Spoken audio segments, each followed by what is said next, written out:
Before we move on, at the end of the last part, I mentioned how we have that 66,038,000 year date for the asteroid impact that killed the dinosaurs, and how, as we keep zooming in from 65 million to 66 million to 66,038,000, is as we keep going, we keep finding all the effects lining up. Now, of course, that on its own, the fact that we keep zooming, that on its own does not suggest that as we keep zooming, we're going to find more, right? Remember, we got to be looking for a mountain of signposts that all point in unison. So it's the combined fact that, yeah, we keep zooming in and they keep lining up, but then also the physics of all the effects lines up. It suggests that, all this had to happen at the same time, right? If you're going to have a crater that large, with the shock quartz showing that high of a velocity from that great of a distance, like the only explanation for that physically is an asteroid, and then the radius, like the blast radius, all the incineration effects and further out effects that we find, all that lining up suggests one unified event. And then on top of it, yeah, we keep zooming in on the dates as our dating gets more precise. And so we keep finding that they line up. So that suggests that as we keep zooming in, they're going to keep lining up. It's going to be the same event and all that good stuff. Also, one more point, just a quick fact check or a quick correction of myself. In the last part, as I was going over that flat Earth example, as I was kind of describing that flat Earth model, I made it sound as if the refraction of sunlight through the atmosphere is what causes the sort of filtering out of the shorter wavelengths of light. But no, the correct explanation is that they go together, right? Or like they can go together, they can happen at the same time, but it's not the same cause creating the same effect. So yeah, refraction, and by the way, I actually didn't know this. As I was kind of fact checking myself a little bit, I actually didn't know that there is some significant degree of refraction of sunlight that actually does happen in our atmosphere. Like, I completely made up the part about asymptotes, and like, obviously, it's not going to bend to infinity. It's not going to be completely flattened where the sunlight just gets diverted down to the ground, where it's like we're on this flat Earth, so it's getting diverted down to the ground on some other part of flat Earth where other people on the flat Earth are seeing it, but since it's diverted straight down, we don't see any of the body of the sun, so it's like it's just getting smashed down into the ground bit by bit by bit. So, we see like the lower half missing because it's only the upper half there, and the rest is smashed down. And not literally smashed, but you know what I mean. The light's getting diverted down to the ground, so the rest of it looks like it's just sitting on top of the ground, and then eventually all of it's getting diverted down to the ground where it looks like it's just not there at all.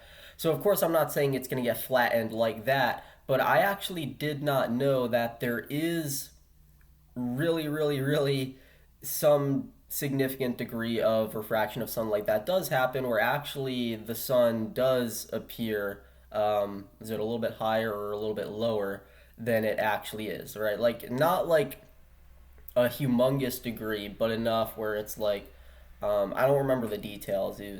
I'm just throwing this number out there as an example. It was something like 18 degrees or something like that. So like a good, like that's a good angle. That's a pretty sizable angle. Obviously, it's not an asymptote approaching zero as it goes to infinity, where it's just getting completely flattened and the sunlight's just getting diverted down to the ground. No, obviously that part is all still made up for the sake of my model, but I guess the point I'm trying to make here is that the model I made up was so logically consistent that there is actually an element of it that does happen in the real world, which I wasn't even aware of until I fact checked myself and found out, oh, wait a minute, there actually is a significant degree of refraction through the atmosphere, of the sunlight, I mean. And you might think, well, wait a minute, Ethan, you told us the thing about refraction of light through the glass of water, like with the straw, and how, the atmosphere does the same thing with light. Yeah, no, I was aware that the atmosphere refracts light. I was already aware of that. That's not what I'm saying. What I learned, this new thing I learned, was not that. Instead, it was the fact that there's this significant angle, like this significant degree of refraction that happens, like the example of 18 degrees that I used, right? Like it's significant, obviously not nearly significant enough to prove a flat Earth, but significant. I did not know that the refraction was that big. That's the new thing I learned where I looked at that and went, oh, wow, okay, I made my model a little bit too consistent because there's actually a little. They say the most dangerous lies are the ones that mix some truth into them, and I did not realize how much truth I put in there with the significance of the refraction that can actually happen. But anyways, yeah. So there was that, and then also as light refracts through the atmosphere, yeah, that happens alongside the warmer colors of light that you see during sunrise or sunset. So yeah, the sunlight is getting more refracted, just like I learned. That's happening as it's coming in at a wider angle or a lower angle at sunrise or sunset. So that's happening, and that's the refraction going on. And then alongside that, because it's coming in at a lower angle, it's also penetrating through a larger distance of atmosphere, and so you get more scattering of the shorter wavelengths of light, which means only the longer wavelengths are filtering through, or at least they are filtering through more than the shorter wavelengths, and so we see the warmer colors. So they happen at the same time, it's just they're not being caused by the same effect. And in that first part, as I was describing that fictional model, I made it sound as if they're the same thing. That it was as if the refraction causes the scattering. No, the refraction happens alongside the scattering, but they're different things. The refraction itself is not what causes the scattering, it's just the fact that there's more atmosphere as the refraction is happening. That larger distance of atmosphere is what causes the increased scattering of the shorter wavelengths of light. Anyways, well, that goes to show you I could even update my model. I can make it sound so scientific that it's like, look, I'm a scientific revisionist. I can revise my model and update it and make it sound even more consistent. So look how scientific it is. And this is where, once again, we see flat earthers all over YouTube making their stuff sound scientific, even though it's not. All right, well, with that said, all that flat earth and dinosaur stuff out of the way, I might bring up a little bit of like dinosaur stuff more, but this part I'm going to be discussing some more paranormal types of experiences. Now, I guess one more thing I should mention before getting into those, probably rolling your eyes. There's always one more thing. Yeah, there's so much stuff I have to talk about with regards to my experiences. It's like trying to pick a point to start on a circle.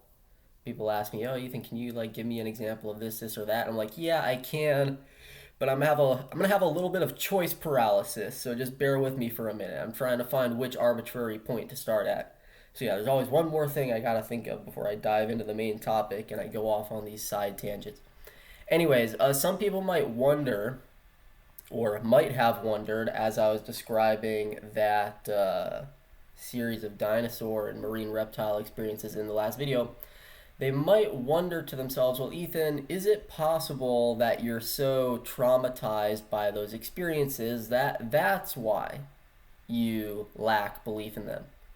Um, sure, yeah, I mean, that's possible, I guess. I could recognize that maybe there's just some invisible, implicit bias that I haven't recognized. But at the same time, let's look at the alternative. What's the alternative? Well, that would be that these experiences are real, and so what would that mean?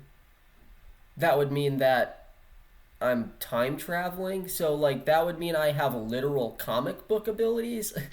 That's not exactly a traumatizing conclusion. I mean, yeah, it would be traumatizing in the sense of like, oh shit, these animals that I'm getting mauled by, it's all actually real. So yeah, sure, that would be like fucking intense.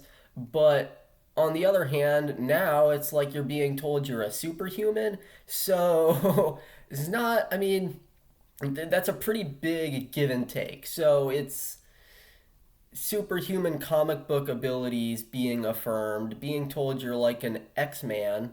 God, I've never heard X-Man instead of X-Men. I've never heard it said in the singular case. Anyways, you're basically being told you're one of the X-Men. at the price of what? The experiences that you're already having, which are already intense enough to feel real. You just find out that they are real, which they already feel real anyways. Like it doesn't seem like a big enough price, especially in comparison to the prize you win, to look at that and go, yeah, I'm just gonna ignore that due to my own trauma. Like, no, I think in some cases, yeah, um, having it be real would be worse, but there's other senses in which not having it real would be worse because, oh, that's a bummer. I'm not actually time traveling. I'm just having these subjective experiences, and I'm not a superhuman. I'm not one of the X-Men. Oh, darn it, right? Like, so if I'm looking at it just and assessing it as critically as I can, it seems to me that neither option is better nor worse than the other. Like, okay, so on the one hand, it's real, but you're a fucking superhuman. On the other hand, okay, you're not a superhuman, but hey, man, at least you're not literally getting mauled by prehistoric animals. So, from that angle, like, yeah, I can recognize maybe there's still some implicit bias that I have that I'm not recognizing it. But again, if I'm just assessing it purely critically, I don't see a reason that there would be an implicit bias. I think it would be cool if I were some time traveling comic book superhuman.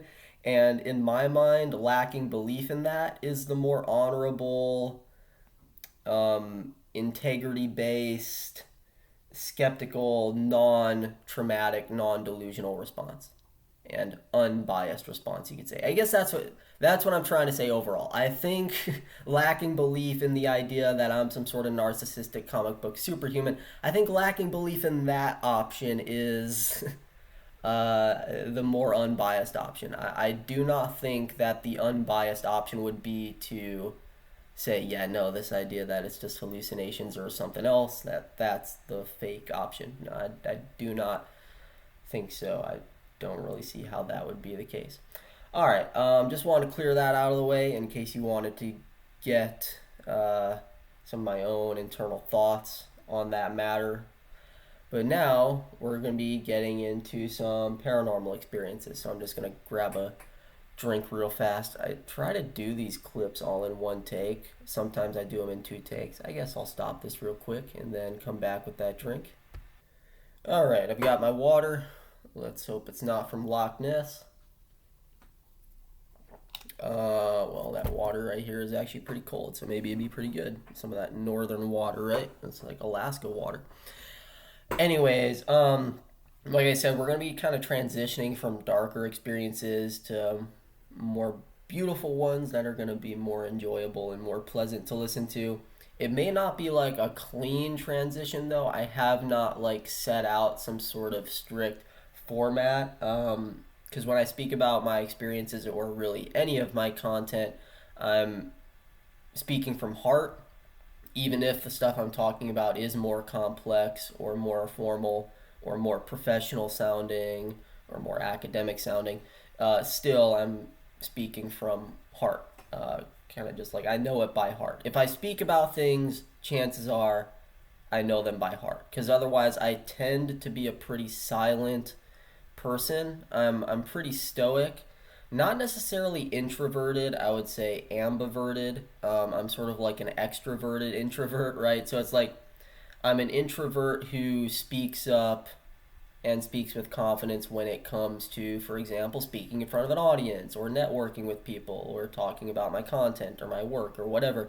So it's like, I guess you could say for the most part I'm an introvert, but I'm an extroverted kind of introvert, so that would land me a little bit closer to the middle, more of in that ambivert range. But for the most part, I'm pretty stoic, pretty silent, so when I speak up about things, it's usually because I know it by heart. Otherwise, I don't speak. I remain silent. But for that reason, since I'm speaking from the heart, there's not going to be a clear format here.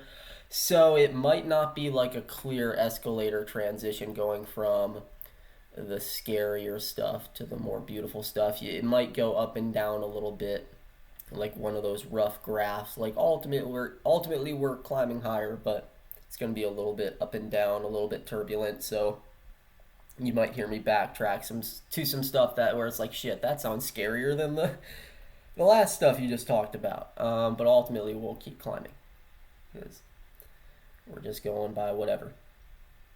So, one thing that I like to bring up when talking about some of these darker experiences are demonic ones. You know, that fits right into the paranormal theme we're going over. Because here's the thing, even if demons are not real, people have experiences of demons, and those experiences can share similar traits. This is something I've noticed is whenever people's experiences will kind of like share certain traits or have a large number of similarities, people will automatically take that as proof that the stuff they're experiencing is real. And again, it's a positive sign, but like I said in the last part, having just a number of positive signs is it's not enough. You got to have a mountain of signs. You know, a negative number is not good enough, a neutral number is not good enough, and even a positive number is not automatically good enough. You got to have a mountain of them.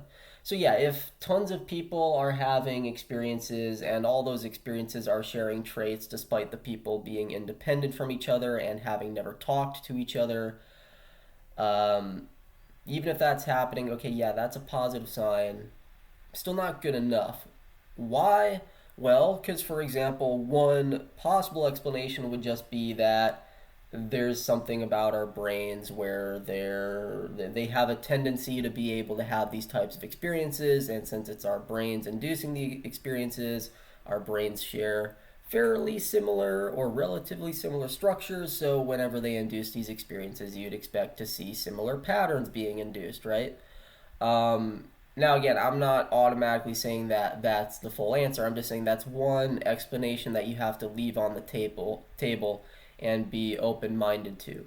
Because it seems to me a lot of people do not really understand what open mindedness is. Everybody I've seen so far, right? I'm not saying literally everybody is like this, but everybody I've seen, and I've seen a lot of people, everybody I've seen who says, "Oh, I'm open minded," what they really mean is that they are taboo minded. So, like, they're open minded to taboo topics like the paranormal, aliens, ghosts, demons, Bigfoot, the Loch Ness Monster. Like, they're open minded to that stuff, but as soon as you throw some sort of boring possibility on the table, like, hey, maybe it's just like patterns that the brain has a tendency to include and that's why everybody's having similar experiences, like as soon as you throw that sort of an option on the table, they're like, nah, nah, nah, that's crazy, what the fuck, how could the brain explain all this, that's too weird. What do you mean too weird, right? Like, so see, the irony is that's closed-mindedness if you're saying that's too weird.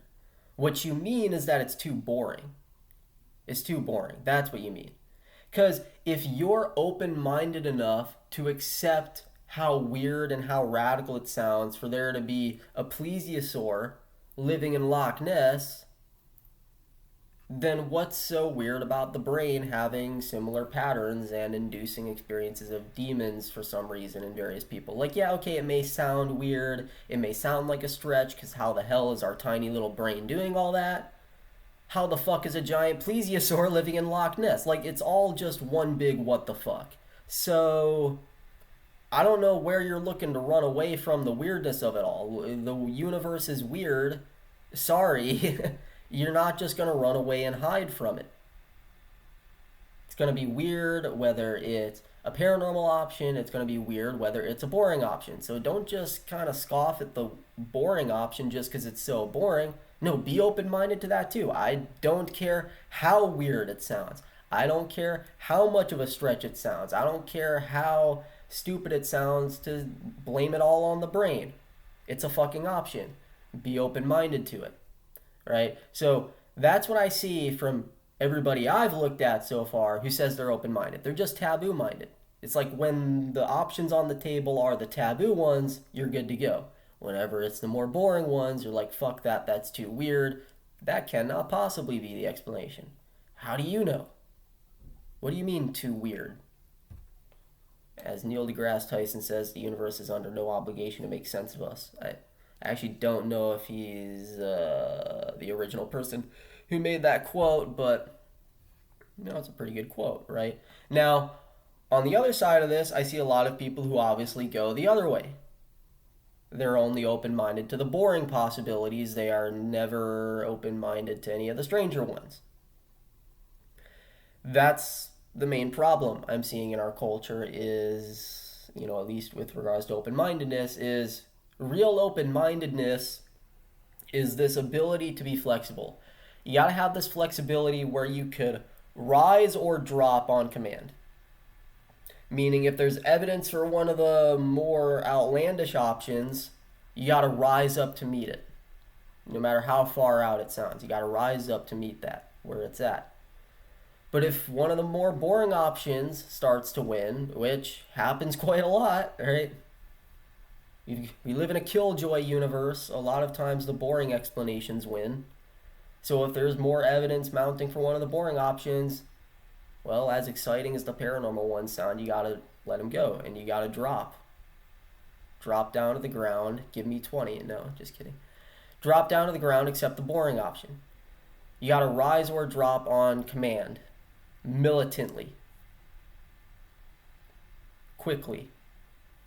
That's real open-mindedness. I see a lot of people who are either really good at dropping but not rising, or they're really good at rising but not dropping. You got to be good at both. Rise on command, drop on command. So anyways, as you hear me kind of throw some of those possibilities on the table throughout this recording, just remember that. If you have that reaction in the back of your mind, push back on it a little bit. Be more open-minded. Even if something sounds too boring for you or too weird or whatever for you, whatever it is. So anyways, back to the demons. Yeah, people have experiences with demons. Even if they're not real, there's a lot of similar traits between the experiences. That's a positive sign, but it does not automatically prove that they're real. It could be brain patterns or any sort of other explanations we have not thought of yet.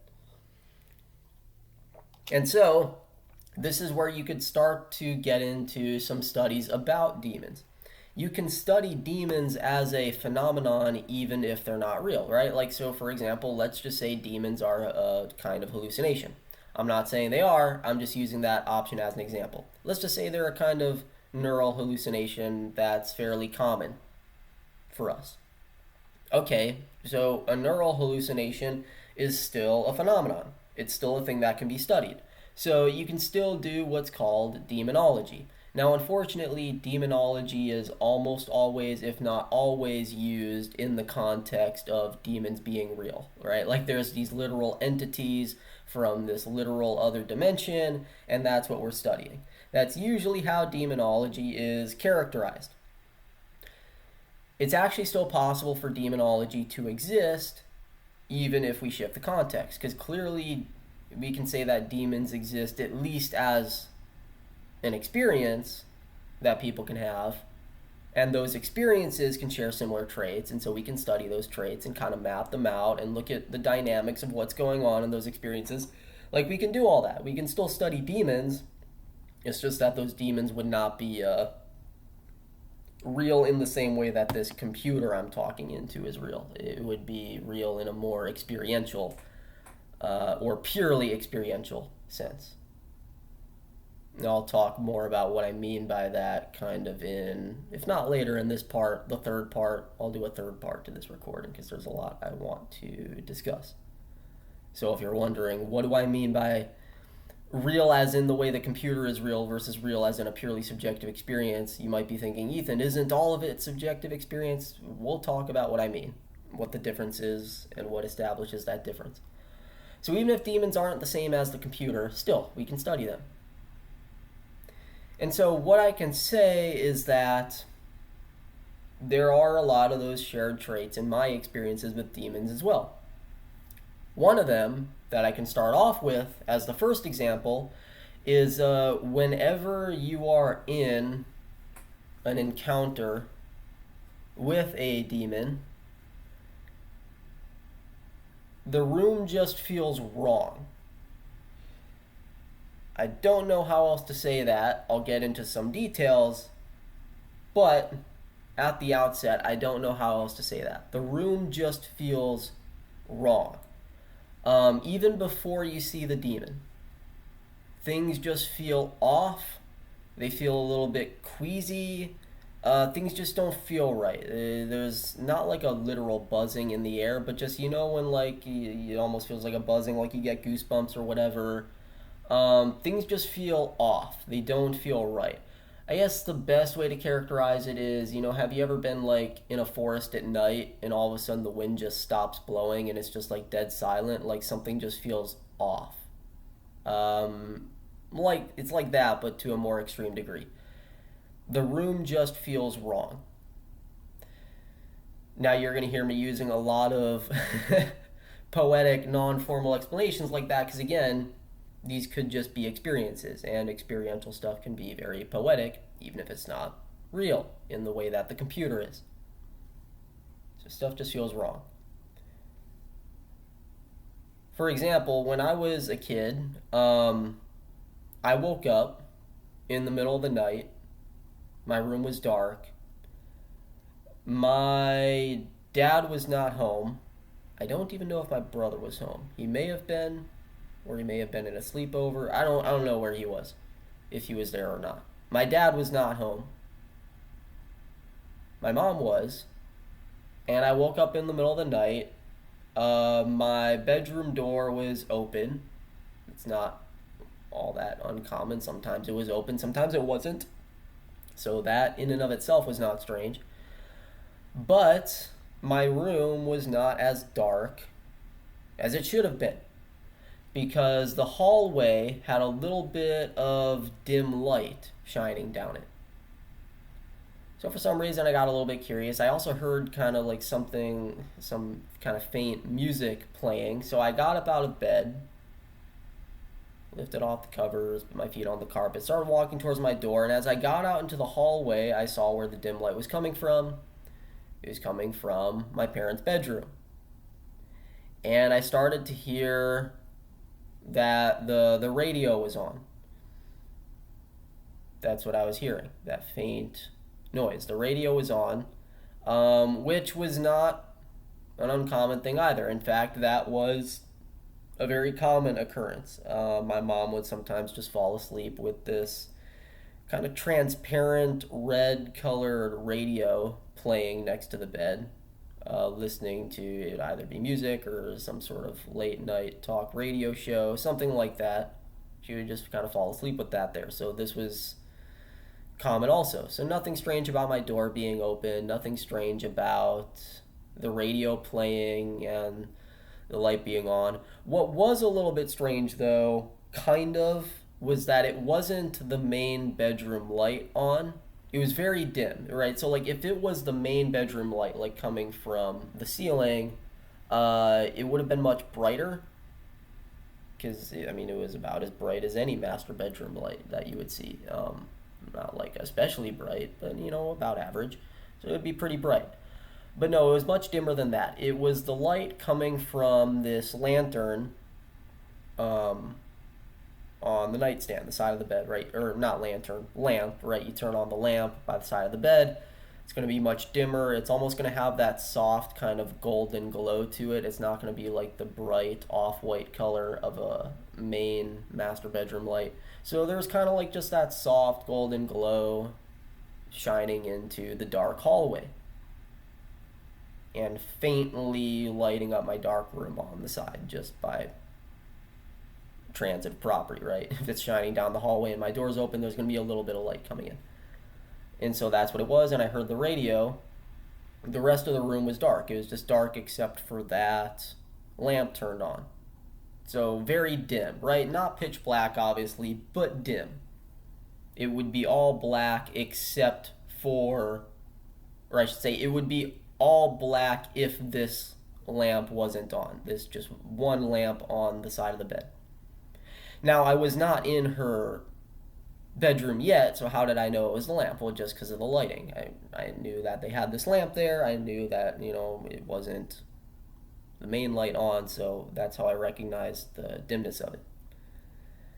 And something started. This is the point where, as I'm kind of walking down the hallway, I'm still a distance from the door. I only hear the radio on very faintly still, in kind of this dim light coming out of the doorway. And their door was open, so I could see into their room, and that it was dimly lit up. You don't see their bed until you're in the room because it's over on the side. It's not like you walk in and you're at the foot of the bed. It was over on the side. So I hear the radio faintly. I see this dim light, and I don't hear anything else. It's almost like I can kind of intuitively tell that my mom's probably already asleep, just kind of laying there, fell asleep, listening to the radio. And so this is the point where things start to just feel wrong, like I said. Which is odd because everything else was pretty normal. Like I said, my door being open was normal, even if it wasn't like that all the time. The master bedroom door being open was normal. The radio playing was not only normal, but a common occurrence. And the nightstand lamp being on and dimly lighting up the room, yeah, that was not as common of an occurrence, but it was certainly normal. Everything was normal. All the pieces were correct, but something still felt wrong. And again, this is a similar trait of the kinds of experiences that I'm be talking about, right? Like all the pieces fit together, but something's off. You can't quite put your finger on it. So I kind of slowly step steadily towards the master bedroom door. It's about 20 feet away. And as I get inside, I kind of turn my head to the left where the bed is at. And I see my mom laying on her left side. So I'm turned to the left. She's laid on her left side, on the left side of the bed. So she's on the far side of the bed relative to me because I was closest to the right side of the bed right now. She was over on the left side, laying on her left side, so her back was turned to me. And over on her side of the bed was the nightstand with that lamp. So the lamp was on the far side of the bed as well. So I just see her laying there. She's clearly conked out. And her back's turned to me. And this lamp is on. And of course the radio is playing. I hear it more clearly now that I'm inside of the room, but it still sounds a little bit faint because it's an older kind of radio. Not super old, but older. It's not like she just bought this thing at Best Buy in the past couple years or whatever. And so things start to feel more and more off. Again, there's not really anything particularly incorrect going on. Like this is all still, if you think about it, it's all still normal. Okay, she's asleep. She's on her side of the bed. She's laying on her side. Like there's nothing, like what's so wrong about that? Well, nothing. That's what's so eerie. But in its normality, there's something wrong. And so I kind of slowly walk over to the bed. I needed something. That's kind of why, one of the reasons why I walked to the room and was about to wake her up is I needed something. I can't remember what it was because this was years ago. But I needed something where I needed to kind of see if she was awake or wake her up or ask her something. So I slowly walk towards the right side of the bed. Again, she's over on the left side. So I did not walk around to her side of the bed. I walked to the nearest side of the bed, lifted my knees up on it, and started to crawl on all fours across the bed. Now, even when I first walked in the door and kind of looked at her, looked over and saw her laying on her side, there was already something kind of off about her hair. So her hair is blonde, but her hair looked brown, like dark, thick brown, kind of like I'm blonde. So like when I get out of the shower, that's how my hair looks. So like, you see blonde people, they get out of the shower, their hair kind of looks like a thick brown. So I guess what I'm saying is her hair looked wet. It wasn't just like the color that was different, it actually looked wet. The color just went along with that. But I only saw the color at first. As I was now kind of climbing up on the bed, I was looking at the color. It wasn't just a color. No, it was actually like it was wet. Her hair was wet. Just not fully drenched, but wet enough where it's like, why would you lay your head on the pillow like that, right? Like, you gotta dry your hair a bit. Like, wet enough where if you lay down on the pillow, okay, yeah, it's not gonna be dripping wet, but the pillow's gonna get soaked, right? That kind of wet. Her hair was wet. Things started to feel a little bit more off. And I crawl closer to her, and now I'm close enough where I can kind of lean over and see her face, and her skin was just like mushroom pale.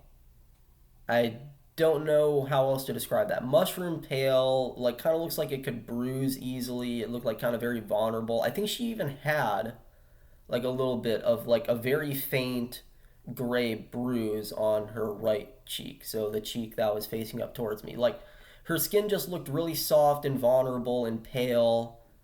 And kind of like when you're sick, it can look a little bit damp. You know what I mean? That's how it looked. So her skin looked kind of sickly, like an unhealthy pale. Not like super, like abnormally pale, but pale enough where it's like, okay, that's not typical. Very pale,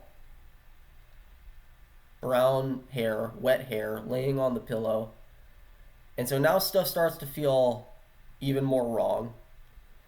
And so I take my right arm, remember, I'm on all fours. I take my right arm and lift it over her body and press it down into the portion of the bed that's in front of her, because there's still a little bit of sliver of bed between her and the actual side. Take my hand down and place it in front of her. And as soon as I do that, she wakes up and just bites my forearm, and then I wake up in my bed. It happened fast too. Like, she's just laying there, pale, kind of damp looking, looks a little bit sick. Her hair is thick, wet. She wakes up in her, like, when she did it, her jaw, it didn't stretch open to the extent of like a snake, like, you know how they can kind of like unhinge their jaws and it gets really wide. It wasn't like that, but it was definitely wider than normal. Like, she basically just woke up and just chomped at my forearm. And when I woke up and like I looked around, none of this was going on. The hallway was completely dark. The master bedroom light was not on. I think my door was actually open, but nothing else was how it was in whatever I just woke up from. And so I was kind of laying there in the dark. I didn't want to get out of bed um, after experiencing that. So I kind of just laid there in the dark and was trying to like take a look at my arm. And I could have swore I saw marks on it. First of all, I probably didn't. It was probably just in the dark. But even if I did, okay, that's another case where you have a positive sign, but it's not enough of a mountain to prove that what you just went through was real, because, hey, maybe I like pressed on myself too hard while I was sleeping. Maybe it was a dream. Again, does that sound like a stretch? Does that sound too boring? Does that sound weird? Doesn't matter. What's the alternative? The alternative is that I literally just had some sort of remote out of body experience in some sort of parallel realm where there was some demon laying in the master bedroom disguised as my mom. Like, if you're ready to accept that level of fucking weirdness, okay, me having a dream or a nightmare laying there in bed and somehow bruising myself, like, that's not that weird. So, again, you gotta rise and drop militantly if you want to be genuinely open minded. So, anyways, I don't even know if I really, really, really saw a bruise, but if there was one, I think it was pretty explainable. Now, the next question you might have is, well, Ethan, when it got light out, when you woke up and actually got up in the morning, did you see something? Yeah, again, it was kind of vague by then. I swear I saw like a tiny little bit of something, but at that point it was so vague, I'm not even really sure if it was just my eyes playing tricks on me or something was actually there. So it wasn't really unambiguous enough to say for sure I had some sort of bruise on that forearm. And yeah, it was the same forearm that I got bit on. So I'm gonna discuss one more experience of this type after I finish this one. My point is that in these experiences with demons, another one of the similar traits is they will disguise as some of the people closest to you, sort of like putting you in a state of vulnerability. And again, we can say that of the experiences even if they are not real in the way the computer is, because, experiences of horror and vulnerability, they happen a lot, right? I mean, scary experiences have a theme of vulnerability a lot, right? I mean, scary movies do that. Even if they're not real, right? They're just fictional movies, they still play on that theme of vulnerability. Nightmares, if you have a nightmare, in a lot of cases there's something that makes you vulnerable in them. Like, so again, even if it's just us kind of making up fictions with our brains, still the fictions we're making up are scary ones, so they're going to feature a lot of themes revolving around vulnerability. So even if that's all that these demons are, that happens a lot in these experiences. They will play on your vulnerability. Now, if we entertained some alternative paranormal possibility and said that demons were literal entities that are literally real, well, then it's obvious as to why they would play on your vulnerability. All sorts of religions and spiritual people talk about that and so on. So we don't need to believe they're real at all. It's just these experiences have that in common. They can play on that vulnerability by taking the form of somebody closest to you, but something is always off. So it's like they never fully look like the person. This is something else you hear a lot. That there's like one thing about them or a couple things about them where you can just tell it's not the same person. So in this particular experience, as I'm sure you can already tell, that one off element or those couple off elements were the wet matted hair, the pale skin, well, and of course the fact that she woke up and bit me. But anyways, the idea there being that they can disguise to an extent, but there's always some sense in which they kind of do a decrepit job at it. They don't really fully hit the mark, and something looks off. Something feels wrong. Now, in this particular experience that I just described, that was a pretty subtle element or couple of elements that made her look off. Sometimes it's not that subtle. For example, when I was 3 years old, so very young, living in a different house than the house of the experience I just described, I would have recurring nightmares where in those experiences it was daytime, so of course I'm asleep at night while it's happening, but it was daytime, not like bright sunny day, more like overcast. Like, when it's overcast and it's not like super dark and gray, like there's enough sunlight coming through the clouds where it's bright for an overcast day. It's not bright, but for an overcast day, it's a little bit bright. There's no holes in the clouds, but enough of the sunlight is kind of penetrating through the grayness where the clouds are like a light gray. And so you just got this complete wall of clouds up there in the sky that are just kind of like a lightish gray. That's usually what the weather would be like in these experiences. It would be daytime, it would be overcast, light gray wall of clouds covering the whole sky. And my mom would be chasing me around the house. And she would have this dirty, not super dirty, but subtly dirty white nightgown on, which is ironic because I could have swore that was something in one of the horror movies. Was it one of the Conjuring movies? I could have swore there was a horror movie within the past few years where there was something about like a dirty nightgown. Was that the first Conjuring? I can't remember if that. I could have swore somebody had a description like that in like a movie or something. But yeah, that's what this was like. Although this, of course, happened way before the Conjuring movies. I don't know. There's just something scary about a dirty nightgown, I guess.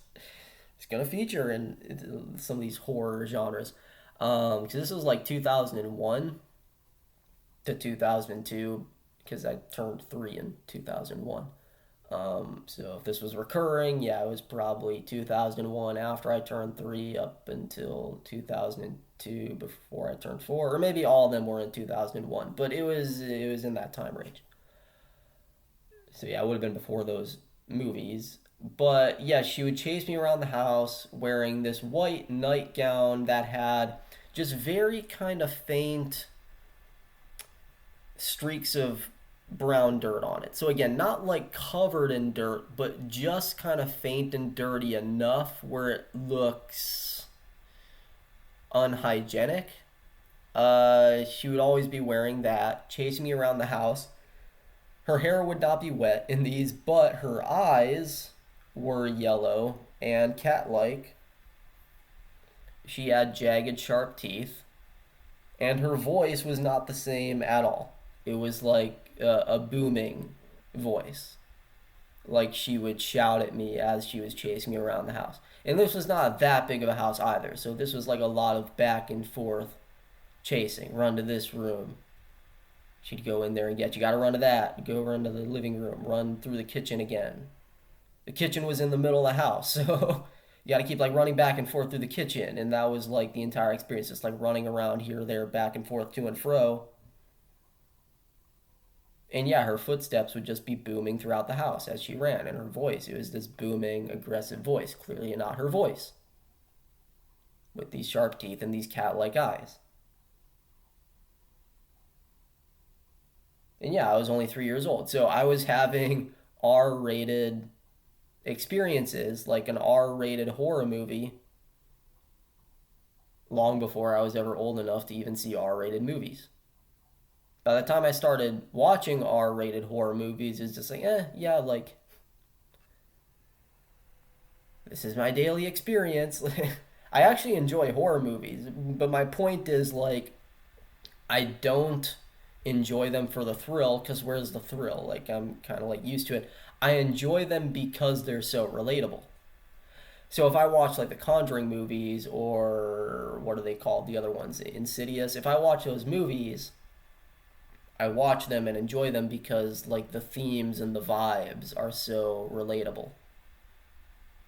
They kind of have this cool reflection of stuff that I experience. So I don't really watch them to get a jump scare.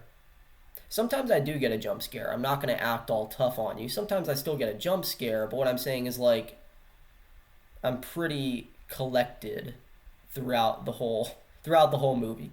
Maybe sometimes if it's a really good jump scare, I'll get a jump scare, kind of jolt a little bit, just like everybody else. But um, I'll kind of just sit there and enjoy the movie. It's just it's vibes, it's vibes, and that's how it feels.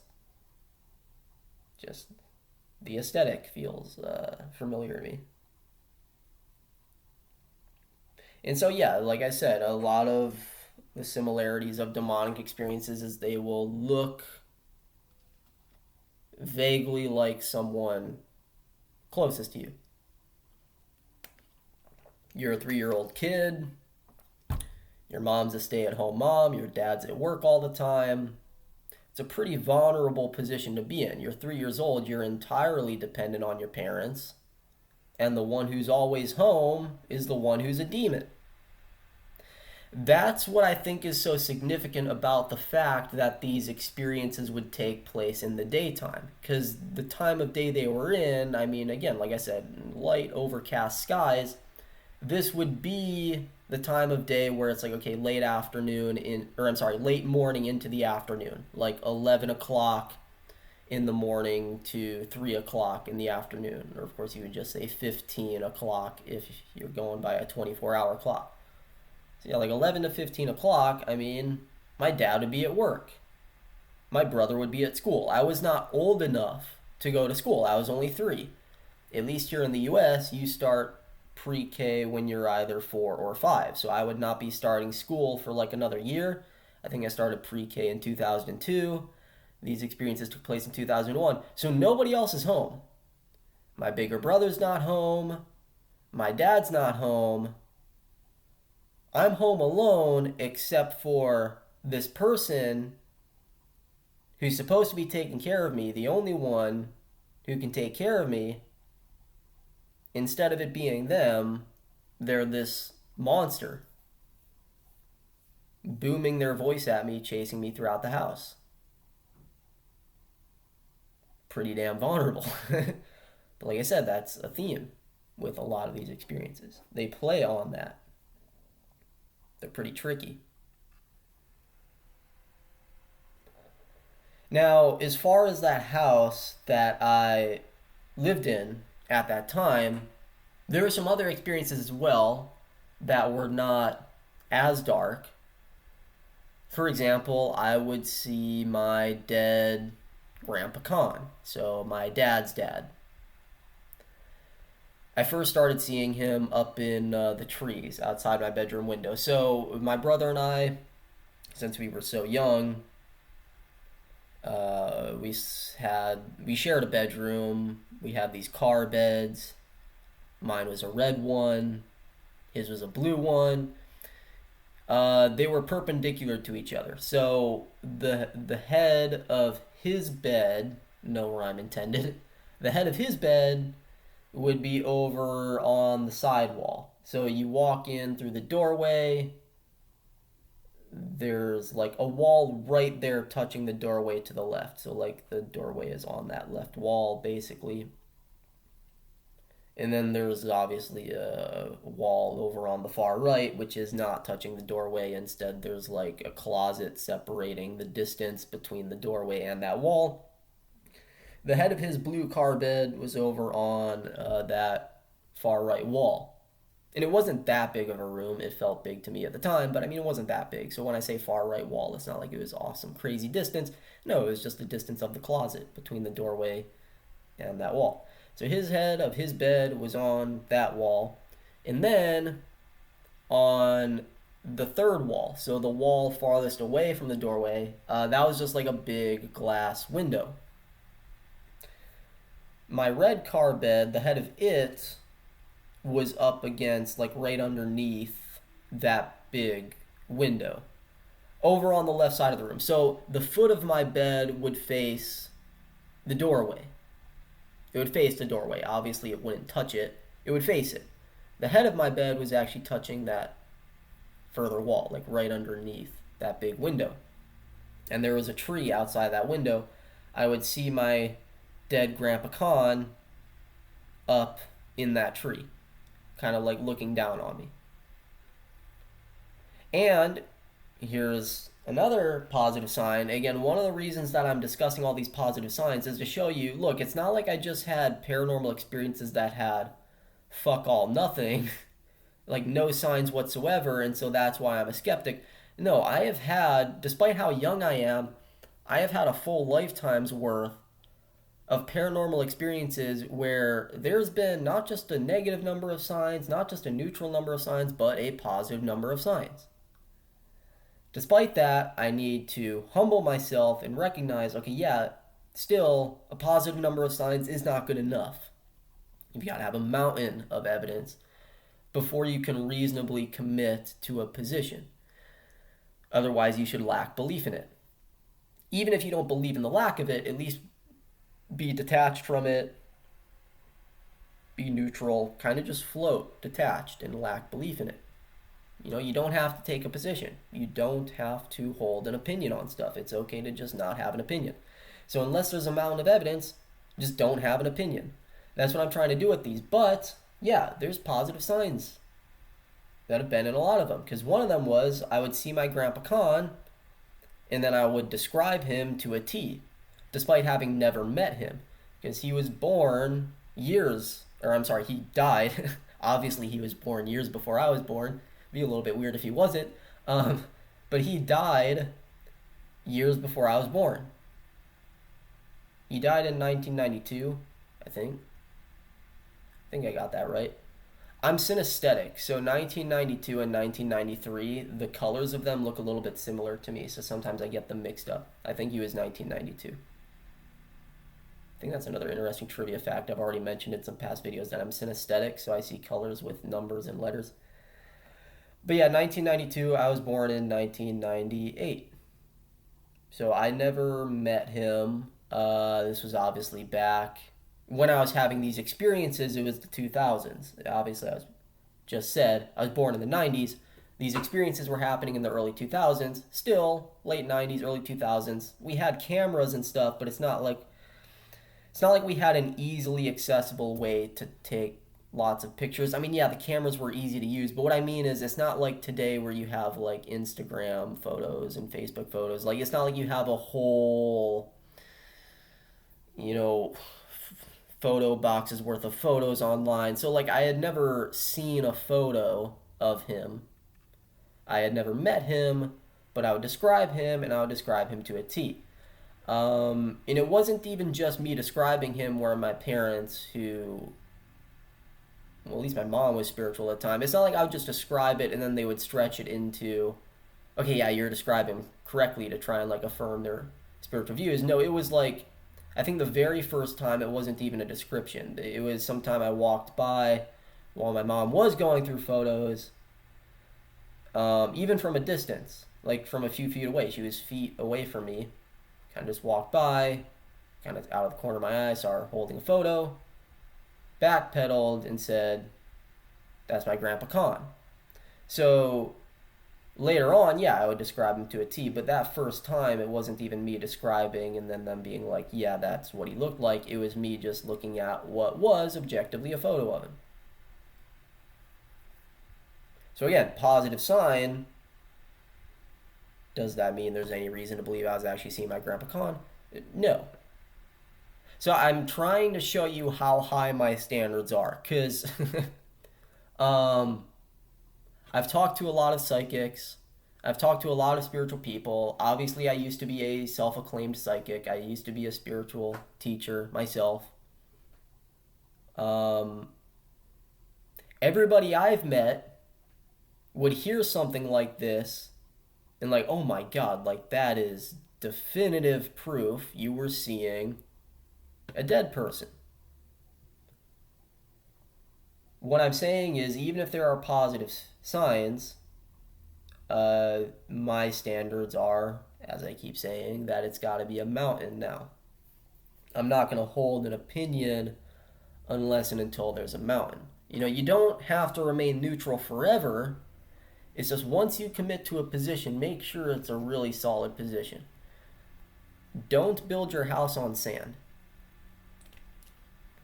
Build your house on solid rock. Make sure the stuff is really solid before you go committing to a position, because you got to be careful. The positions we hold inform our behaviors and our decisions and how we interact with the world and how we interact with each other. I am not going to go building my house on sand, because then my interactions with the world are going to be shaky at best. At worst, they won't even stand. So yeah, I've got high standards, but that's the point. You know, I'm 3 years old, walking by, seeing this picture from a distance. That's my Grandpa Con. I was seeing my Grandpa Con up in the trees. How the hell did I do that? I don't know. Am I psychic? I don't know. I don't think so. But like I said, I lack belief, even if I don't believe in lack. Although there is a portion or a facet of these Grandpa Con experiences where I do explicitly believe in the lack of them. So I'm not just apistic, I'm what you could call anti-pistic. I'm pistic in the opposite direction, where I actually believe in the lack of the thing. Because for various reasons, I no longer have the same views of the afterlife or souls or lots of things that I used to believe in. I'm not going to go over all of that here. I mean, a few of you listening will already know why I don't share those same afterlife beliefs. But I'm not going to go into detail here, because you guys know it takes way too fucking long. That's got to be its own topic with its own dedicated recordings, plural. So I'm not going to go into that here, but just the short summary of it is I don't have the same views of there being an afterlife and souls and stuff like that. So it's not just that I don't think it was my Grandpa Con. It's that I think that wasn't my Grandpa Con. Sorry for the few bone chills you just got hearing that, but I really don't think, in fact, I really think that that was not him. Now we could look at all sorts of explanations for this. Okay, well then, who was it? Well, we could go back to some of the more boring explanations, right? Again, maybe somehow there was some sort of way in which I was just kind of having some sort of subjective experience.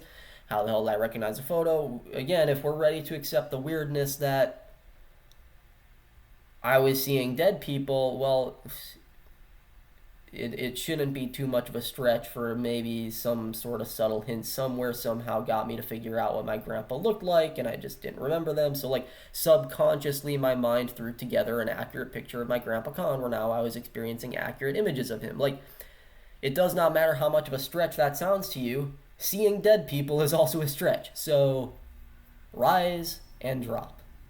Wherever the truth is, whether it's boring, you drop to it. Whether it's paranormal, you rise to it, or anywhere in between, or anywhere beyond. Doesn't matter. So we could look at a few of the possible explanations like that. I don't have a committed position other than the fact that, yeah, I think that was not him. I mean, I just got done talking about demonic experiences where the demons looked like my mom. So even if paranormal stuff is real, I don't believe it's real, but even if it's real, still there's all sorts of types of entities that can supposedly disguise as your loved ones. So just because I'm seeing my Grandpa Con doesn't mean it's my Grandpa Con. Now, yes, in these experiences with my grandpa, he never was like off. He never looked off like my mom did. Like my mom, again, she would have wet hair, pale skin, cat-like eyes, sharp teeth, a booming voice, all this strange stuff. I never saw that with my Grandpa Con, so if you're a big believer in all those signs, you'll be like, well, clearly then that wasn't a demon. Well, it doesn't have to be a demon. I'm just using demons as an example. I mean, there's other types of entities that supposedly can disguise or take on some sort of form, so it doesn't have to be something demonic. And that, again, that's even if we're just looking at the paranormal, which I lack belief in. I believe in the lack that was my grandpa, but as for the paranormal in general, I lack belief in it. Because even if I no longer have those afterlife beliefs that I used to have, even if my views on all that have changed, still, you can believe in, like, paranormal stuff could feasibly exist even without all that. You don't need every paranormal fact to be true in order for some of them to be potentially true. Now, again, I don't believe that they're true. All I'm saying is that if you took away the paranormal stuff that I explicitly believe in the lack of, it's still possible that the paranormal stuff that I merely lack belief in, like, that could all still exist. You don't need the other stuff in order for that stuff to exist, is what I'm saying. So it's not that I believe they exist, I'm just saying, like, even if you took away the anti-pistic stuff, the apistic stuff could still be there. So I don't believe in the paranormal, but even if the paranormal were real, even within that domain, there's all sorts of explanations as for how this wouldn't have been my grandpa. And now, if we're looking at non-paranormal explanations, well, obviously, like I said, there could be all sorts of subtle hints or whatever, subconscious conjurings of images and accuracy and so on. I mean, I've always had a good memory, so, like, it's not as far-fetched as you may think that somehow my brain would be able to throw this stuff together. I've always been pretty intuitive, even in a non-paranormal sense, where I can kind of just throw together facts out of the ether and they end up being accurate. So maybe I was able to kind of just investigatively figure out what my Grandpa Con looked like just by hearing my parents talk or something, right? Like, I was a pretty observant little kid. Like, it's possible that even if I don't remember it, that maybe I just heard some conversations and I was eavesdropping and maybe my brain picked up on some stuff and I heard some details, and just from that alone, I was able to extrapolate what my Grandpa Con looked like. And then I started having experiences in my Grandpa Con. Just because I have tangible experiences, he started featuring in them tangibly, and so on. Now, I'm not saying I'm committed to that explanation. I'm saying that's an explanation on the table that we need to consider. And because we need to consider it, that's why my standards are so high, where even if somehow I saw this guy accurately, I still don't necessarily use that to claim I'm psychic anymore. And there's even another positive sign. It's not just the fact that I saw what he looked like accurately. My mom said she was out. We had a barn on that property. We had barns on like every property we lived at, but with that property too, we had a barn. She never told me this when I was younger. She only talked about this later on. But yeah, apparently while we were still living at that house, she was working in the barn alone, and just like down the aisleway, the long aisleway back near the hay bales, the haystacks, she saw him walk by. And they're like he had no legs. Not in a literal sense, but like picture if you see somebody and they're slightly see-through, like they're slightly transparent, and as you kind of go down their body, it gets more and more see-through until eventually they're just entirely invisible. It was like that. So like she could see his upper body that was already kind of soft and see-through, and then like as you go down the torso, it kind of just like fades out until like there's nothing there. So it's not like his legs were cut off or that he was like floating around as this sharp, distinct waist up entity. No, it's just like his full body was there. It's just the sound of the experience. It made it seem as if like he just kind of faded out as you went lower and lower. That's kind of how she described it. So there were consensus signs going on. I saw him in the trees outside my window. She saw him in the barn. So two different people independently seeing the same thing. Again, that's another positive sign. Still not a mountain of evidence, but certainly a positive number of signs. So again, you gotta really get a feel for how high my standards are here. I am no stranger to the paranormal. I'm no stranger to experiences that are not only strange, but have a lot of signs around them. Where it's like, hey, this seems like it's real. Right? Two people independently seeing the same thing makes it seem very real. That's why it's a positive sign, but it's still not good enough. What's another possible explanation as to why I'm thinking this wasn't my grandpa?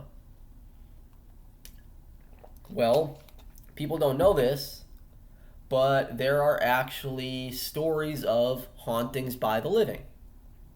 I actually collect stories like this from people, and you can also go online and hear some of them. I wish I remembered to take a look at what the title was. If you've ever listened to those Mr. Nightmare stories, like on the Mr. Nightmare, excuse me, YouTube channel,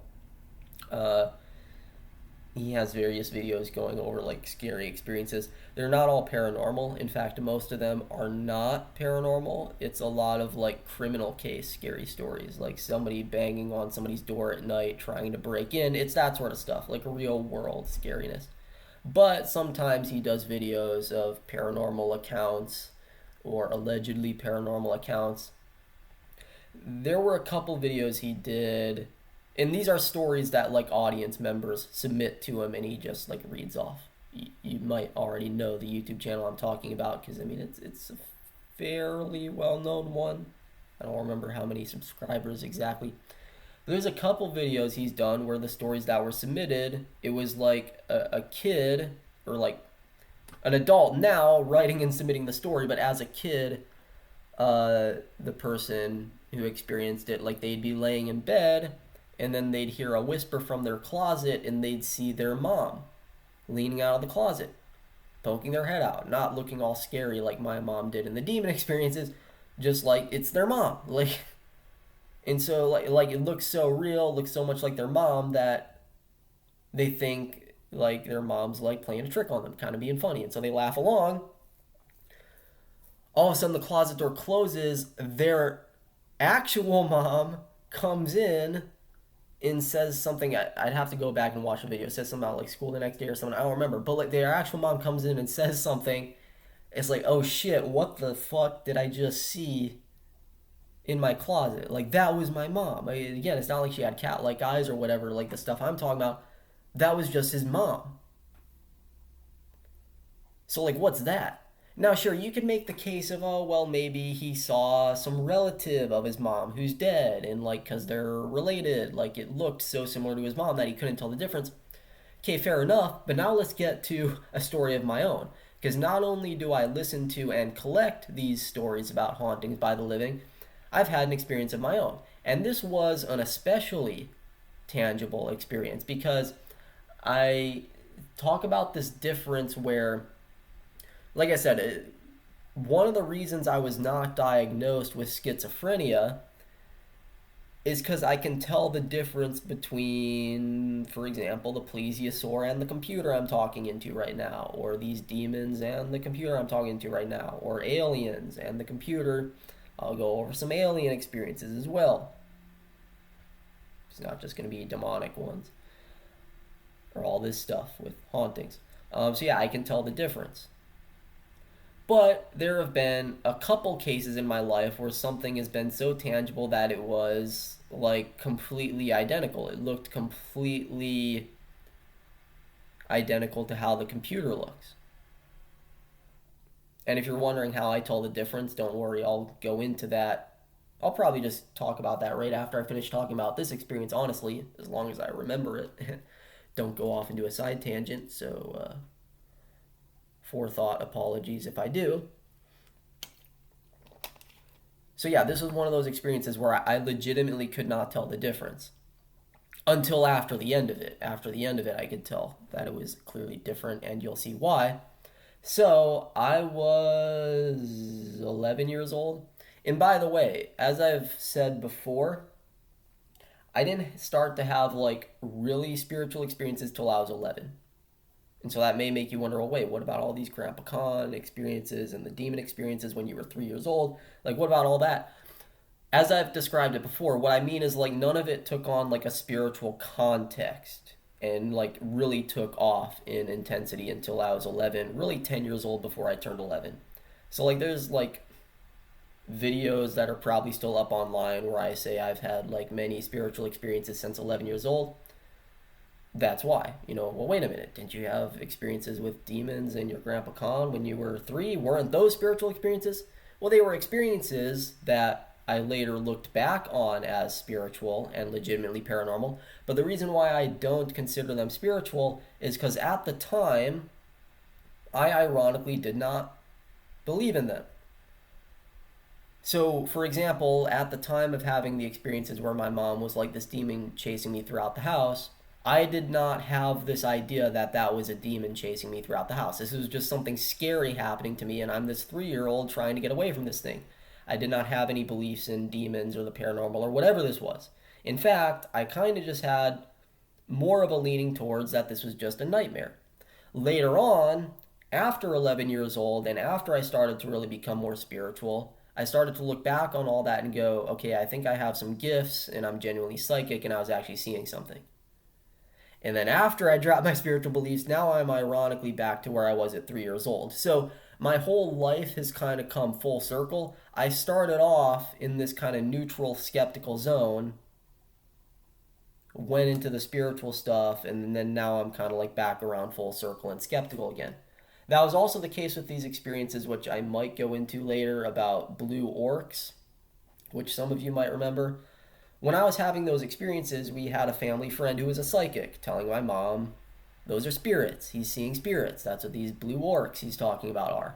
My mom told me that, and I was just like, no, no, no. They look like the orcs from Lord of the Rings, but they're a lot brighter blue and have bright red hair. Like, I'm just kind of intimidated by those orcs, and so that's why I'm seeing these orcs everywhere, is just because I'm kind of scared. So I was ironically kind of responding to the psychic allegations in a more skeptical manner despite being so young.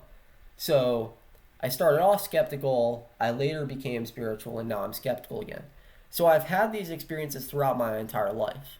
It's just that when I was 11 years old, they started being spiritual. So if you ever hear me say that my spiritual experiences started when I was 11 or right before I was 11, and that confuses you, that's the context, right? I've always had the experiences, even now. I keep saying I'm not spiritual anymore. I still have the experiences.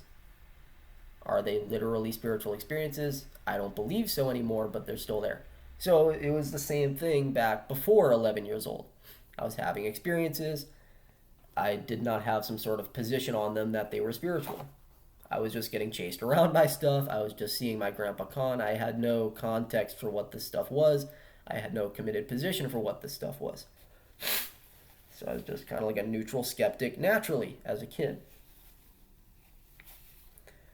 Anyways, now with this haunting by the living experience that I'm about to talk about, I was 11 years old. So by this point, I had started to believe in some of this stuff, or a lot of this stuff, all of this stuff. So this was probably like 2009. I turned 11 in 2009. I'm just trying to remember if it was 2009 or 2010 before I turned 12. I think it was 2009. We were going to this gym up in Oklahoma City, which is a couple towns away from us. It's like a half hour away. As I'm sure many of you know, I do gymnastics. I used to do it competitively. I don't do it competitively anymore. Now I just kind of do it in my room as exercise. So I'm a gymnast. I've been a gymnast pretty much my whole life. My brother used to be a gymnast also. He was never as into it as I was, so he quit after his junior year of high school. He started doing rowing his senior year and did that a little bit into college. He was always experimenting with different sports. I was always committed to just one sport, gymnastics. I was always a gymnast. So I was 11 years old. My brother was 13 because he's a couple years older than me. So he was still doing gymnastics, and we were both going up to this gym in the city. We had a friend there. Just trying to think if I wanted to say his first name or not. I'm definitely not going to say his first and last name. I'm just not going to say his name at all. We had a friend there, and we would sleep over at his house sometimes. So you're probably thinking, oh, it was like a scary house, wasn't it? You're having these sleepovers in some scary house. No, it was a nice house. It was small. It was one of those like very suburban neighborhood houses. Like he lived in like the epitome of a neighborhood. Like all these houses look like they were built within the last 5 years or the last 10 years at most. Like really new, refurbished looking houses.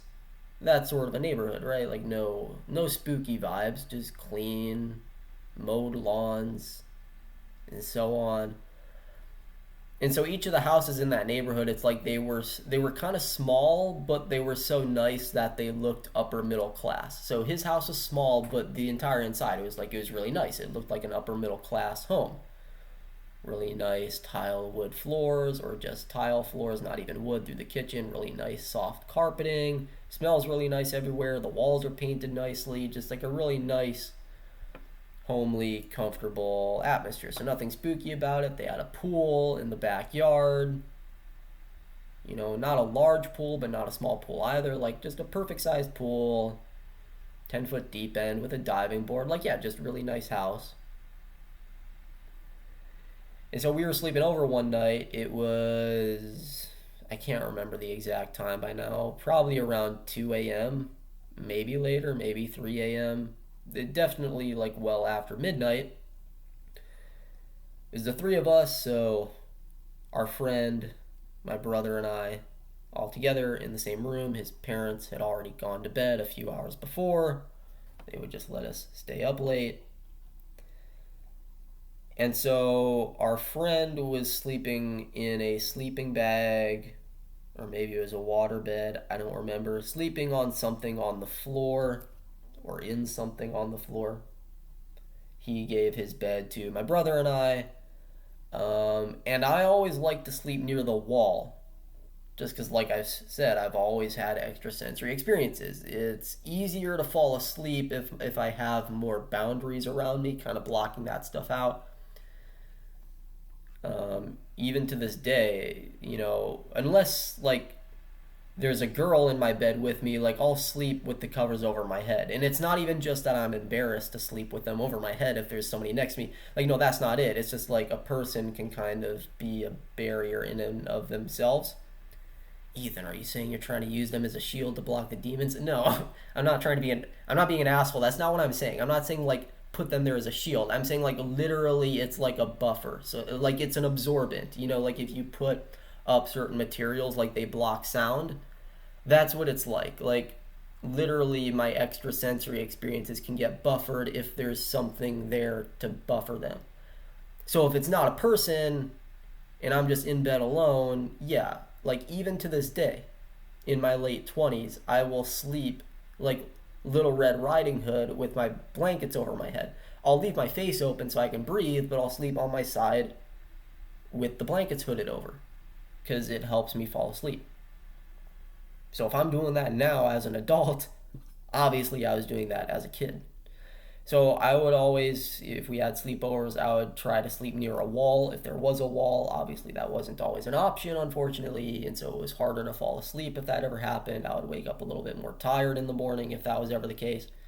But luckily, his bed was against a wall, so I slept near the wall. My brother slept over on the other side, closer to our friend who was down on the floor. So they were kind of talking, my brother kind of sitting up. I was also still not like fully sitting up, just kind of like, laying down, but like your head's lifted up. My brother had his head lifted up, talking to our friend who was near him down on the floor. I had my head lifted up, still kind of like a part of the conversation, but not saying anything.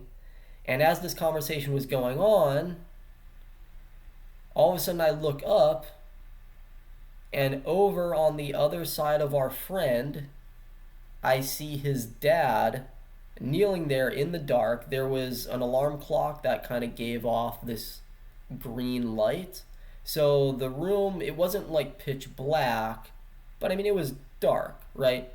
I see his dad kneeling there behind my friend, kind of crouching, looking like he's about to scare him. And you may wonder, well, wait, how the hell did your brother not see him or whatever? Like, somehow the green light almost made him look camouflaged, like almost like he blended into the background where it's like, okay, yeah, I could see why my brother doesn't notice him, but I do. Like, it was very plausible that, like, I suddenly saw him.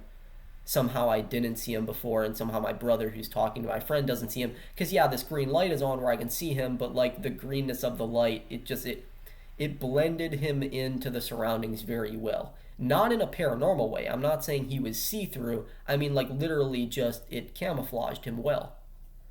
So he's kind of sitting there in this kind of dim green light, kneeling there. It looks like he's about to scare our friend. And so I smile. I'm like, oh shit. Like, I'm kind of thinking, oh shit. He's going to get really freaked out. And his dad looks up at me and notices that I'm looking at him. And so he smiles and he lifts his finger up to his face, kind of like just playfully, and does like the shush sign, like don't say anything. I'm gonna scare his ass, right? He wasn't talking, he just made that gesture. So he lifts his finger up to his mouth, and then he lowers it, gets back into his crouching position. He's really going in to scare him, and as he's leaning in, he just dissipates into thin air. It was really odd. And like I said, he was not see-through. This was a solid figure that I just saw, because as soon as he vanished into thin air, the full alarm clock that was behind him came into view. And I just realized, wait a minute, I didn't see that before. I was not able to see it. I could see the green light around him coming from it, but I was not able to see the alarm clock and the numbers on it. Like, all of that, I was literally unable to see. All of a sudden he vanishes, I was able to see it. Like, so this was a solid figure. This was not transparent. It was not ghostly. Like, I thought I just saw his dad. He looked solid. The guy was about to scare his son. He noticed me, noticing him. Did the shush gesture. Like, everything, he vanished. Now, going back to that question that I entertained earlier of, okay, well, in these hauntings by the living, isn't it possible that people just think they see their mom or their dad or whoever, but it's actually a dead relative who just looks so similar to them because they are relatives? Okay, I understand that a lot of people are like that. I was never that kind of a person as a kid. I was kind of the kid who was no fun, like is sort of just blunt about that stuff. Like whenever, let's say, we would have two new classmates show up at school and they were twins, people would be like, "Oh my god, you guys look so identical. I can't tell you apart." Yada yada yada. I would be like, "I can." Like just like not even able to play along. Like I could tell who was who. Like for example, in fifth grade, we had these two sisters. So one, we had two different fifth grade classes, right? Different teacher. Um, One of the twins was in my class. The other twin was in the other fifth grade class.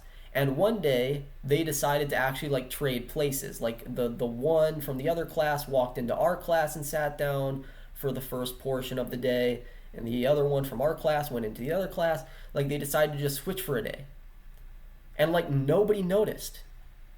The teacher didn't notice. We all kind of had these group tables. It's not like we had our own desks, at least not when this was going on. There were times throughout the year where we had our own desks. But whenever this happened, we had like clusters of desks pushed together. So we were all in our own groups.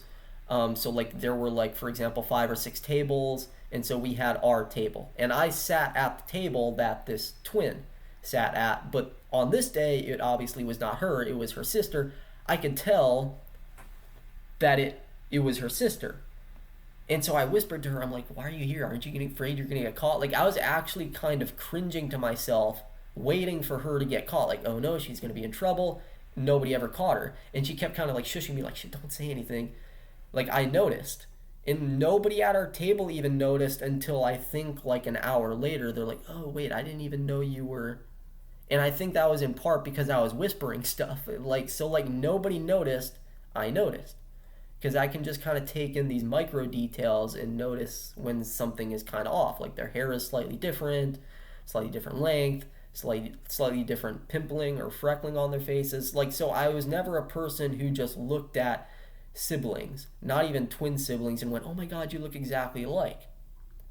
Like people will say that, or they used to say that to my brother and I a lot because we would look more similar than we do now. They'd be like, "Oh my God, are you guys twins? You look identical." My brother and I would look at each other like, "No, we don't." We don't look anything alike. What are you talking about? Because we were kind of similar in that we could notice these micro details. So we were never those kinds of people who would comment on siblings like, "Oh my God, you look so alike. I can't tell you apart." Not even when it came to twin siblings, let alone regular siblings. Same goes for older generations versus younger generations. People will pull out these photos of like a grandpa or a great uncle and go, "Oh my God, he looks so much like your cousin, doesn't he?" I'm like, "No, not at all. What are you talking about?" So my whole point was that when I saw our friend's dad crouching over him, that was not some relative, it was not this or that. Like, that was his fucking dad. Same weight, same facial features. Even in the green light, despite the camouflaging going on, I could see all the bumps and lines of his face like he was his dad. This was not some dead person. It was a living person. But clearly it wasn't actually his dad. His dad was asleep, and somehow whatever I saw was a solid figure that just vanished into thin air. So, hauntings by the living. My point is that even the fact that hauntings exist does not prove that it's dead people doing the hauntings. Because people have had haunting experiences by the living. That is why I can have experiences with, for example, my Grandpa Con and still be like, "Yeah, I think that wasn't him." There's all sorts of possible explanations on the table that you need to consider, even if this is paranormal stuff, let alone if it's not. There are other explanations for haunting experiences and paranormal experiences that don't revolve around demons or dead people or whatever. You gotta rise or drop with all of it. And so that's why that's my position on those sorts of things. Now, I did promise, I promised that I was going to try and remember to tell you one of the ways I tell the difference. Why is it that I was not able to tell the difference when it was this dad of my friends, but then usually for the most part I am able to tell the difference? Well, I've talked about this mostly in the context of my experiences with aliens, but it also happens with the other types of paranormal entities. The way I characterize it is, like if you're driving and you're looking through your windshield, obviously you see the road in front of you and all the scenery surrounding you as you're driving. But then there's that sort of change you can make in your vision. You can sort of dial your vision or adjust your vision where instead of looking through the windshield, you're looking at it. So you're looking at the pane of glass, kind of what's on it. And so now different stuff's going to come into focus. You're going to start to see things that you didn't see before when you were looking through the pane of glass, right? You're seeing all the dirt and stains on it and whatever. But now the other stuff, like the surroundings and the scenery, that stuff becomes out of focus. It becomes blurry. And then you can readjust your vision so that you don't get into a car crash. And now the other stuff comes back into focus. That's what it's like. It's when I see this paranormal stuff, I'm looking not at the room, but through the room. I'm looking through the windshield, and then there's this stuff there. Now, the stuff is still in the room. It's still like standing there in the room. Like, for example, I look around me right now, I see all sorts of entities. They're standing here in the room. So I'm not saying I'm looking outside the room. I'm saying I'm looking through the room. Not at it, through it. Not outside of it either, through it. So there's sort of like this extra dimension of experience going on, even if it's not a literally real experience in the same way that this computer I'm talking into is. And I'll describe the difference there in the third part for that specifically. But for this right now, there's this extra dimension of experience going on. Because think about it, the surface of a windshield is two-dimensional. Obviously, windshields themselves are three-dimensional because you have to be like completely flat to be two-dimensional. So there's no two-dimensional objects in our world. I'm just saying like the very mathematically abstract hypothetical surface of a windshield. That's two-dimensional. There's no two-dimensional objects in our world, just the geometric abstract notion of the surface. That's two-dimensional. You can sort of adjust your vision from one two-dimensional plane to another two-dimensional plane by focusing either at the level of the windshield's surface or out onto the outside surroundings. So you're taking advantage of that third dimension, right? You're kind of adjusting between two-dimensional planes or surfaces by taking advantage of this extra third dimension. I can do the same thing with my experiences. I can adjust between different levels of three dimensions by taking on a fourth dimension. So you see this three-dimensional room here that I'm in, I can look at a different quote-unquote surface. I can look at a different windshield, a different level of the room where, yeah, the room is still three-dimensional and there's still these entities standing inside of it, but I'm taking advantage of this fourth dimension of experience to access them. I can kind of just readjust my vision. That's how I can tell the difference, because they can kind of be out of focus or in focus. I can ignore them or acknowledge them or whatever. I can do all that just like you adjust your vision to either look at the windshield or look through the windshield. Not only with 4 dimensions, I have experiences doing this with 5 dimensions, 6 dimensions, 7 dimensions, on and on and on and on and on. There's a lot of experience there. And yeah, when I was seeing this dad of our friend of ours, that was not the case. He was on the windshield. He was on the windshield and then he vanished. That was odd. But anyways, as far as those alien experiences, these can range from very dark to very beautiful. So we can like transition a little bit with this opportunity. Like for example, I've had experiences meeting like every type of race of beings that's talked about. Now, a quick disclaimer there. You're going to hear me using the word race. Races are not a biologically real concept. We talk about species, right? Like lions are a different species than tigers, which are a different species than humans. But this idea of races, like black people are a race, white people are a race, this concept has been debunked by biology, right? They are different phenotypes. Clearly, black people look different than white people, look different than Asian or East Asian people. There's lots of different types of Asian people. You can look South Asian, East Asian, Southeast Asian, and so on. West Asian, which is just all the various Middle Eastern people. So, yeah, there's clearly different phenotypes, but biology has shown us that you can have cases where there's more similarity between people of different phenotypes than people of the same phenotype. So there's a lot of cases where, for example, you could grab a white person and a black person and they're actually more genetically similar than that black person would be to other black people. There's a lot of overlap, there's a lot of blending. So we're not actually separated into these concrete categories of different races. They're not real.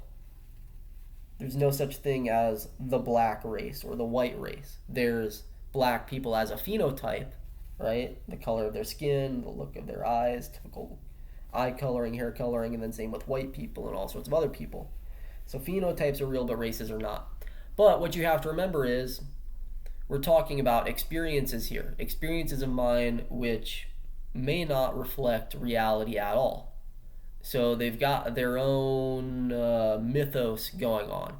And so if we're stepping into the mythos, in these experiences, there are legitimately different races of beings. Not just different species, but different races.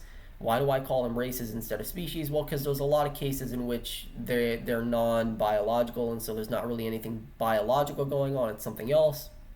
I can talk about that more. If not in this recording or the next part, then some later video. It'll take a while to talk about. It's not super important. It's important as a quick disclaimer that if you hear me use the term race, it's not that I'm endorsing some literal scientific concept of race. I'm talking about a mythos here. I have my own mythology that I've built up over my lifetime having these experiences. So my experiences with these things, even if they're not real, they have all these dynamics within them. And so in them, things like race can be real. So you'll hear me talking about different races of beings. And so all that just to say, I've had experiences with all the different races of beings that you hear mentioned in New Age or in various world mythologies. Like open a book of mythology, point at some sort of creature. I've had an experience with it. Pretty confident that if you just open a random book and point at it, I've had an experience with it. Sure, maybe you'll find something that proves me wrong, but I've got a lot. It's a whole storehouse of stuff. And so if we're talking specifically about alien races, there's a large range there just in and of itself. All the different races you hear talked about from New Agers, like Pleiadians, reptilians, gray aliens, or as you hear them called, the grays for short. You've got the grays, the blues, the oranges, the tall grays, the tall oranges, the greens, the purples, like whatever. Yeah, I have deep personal experiences with all of them.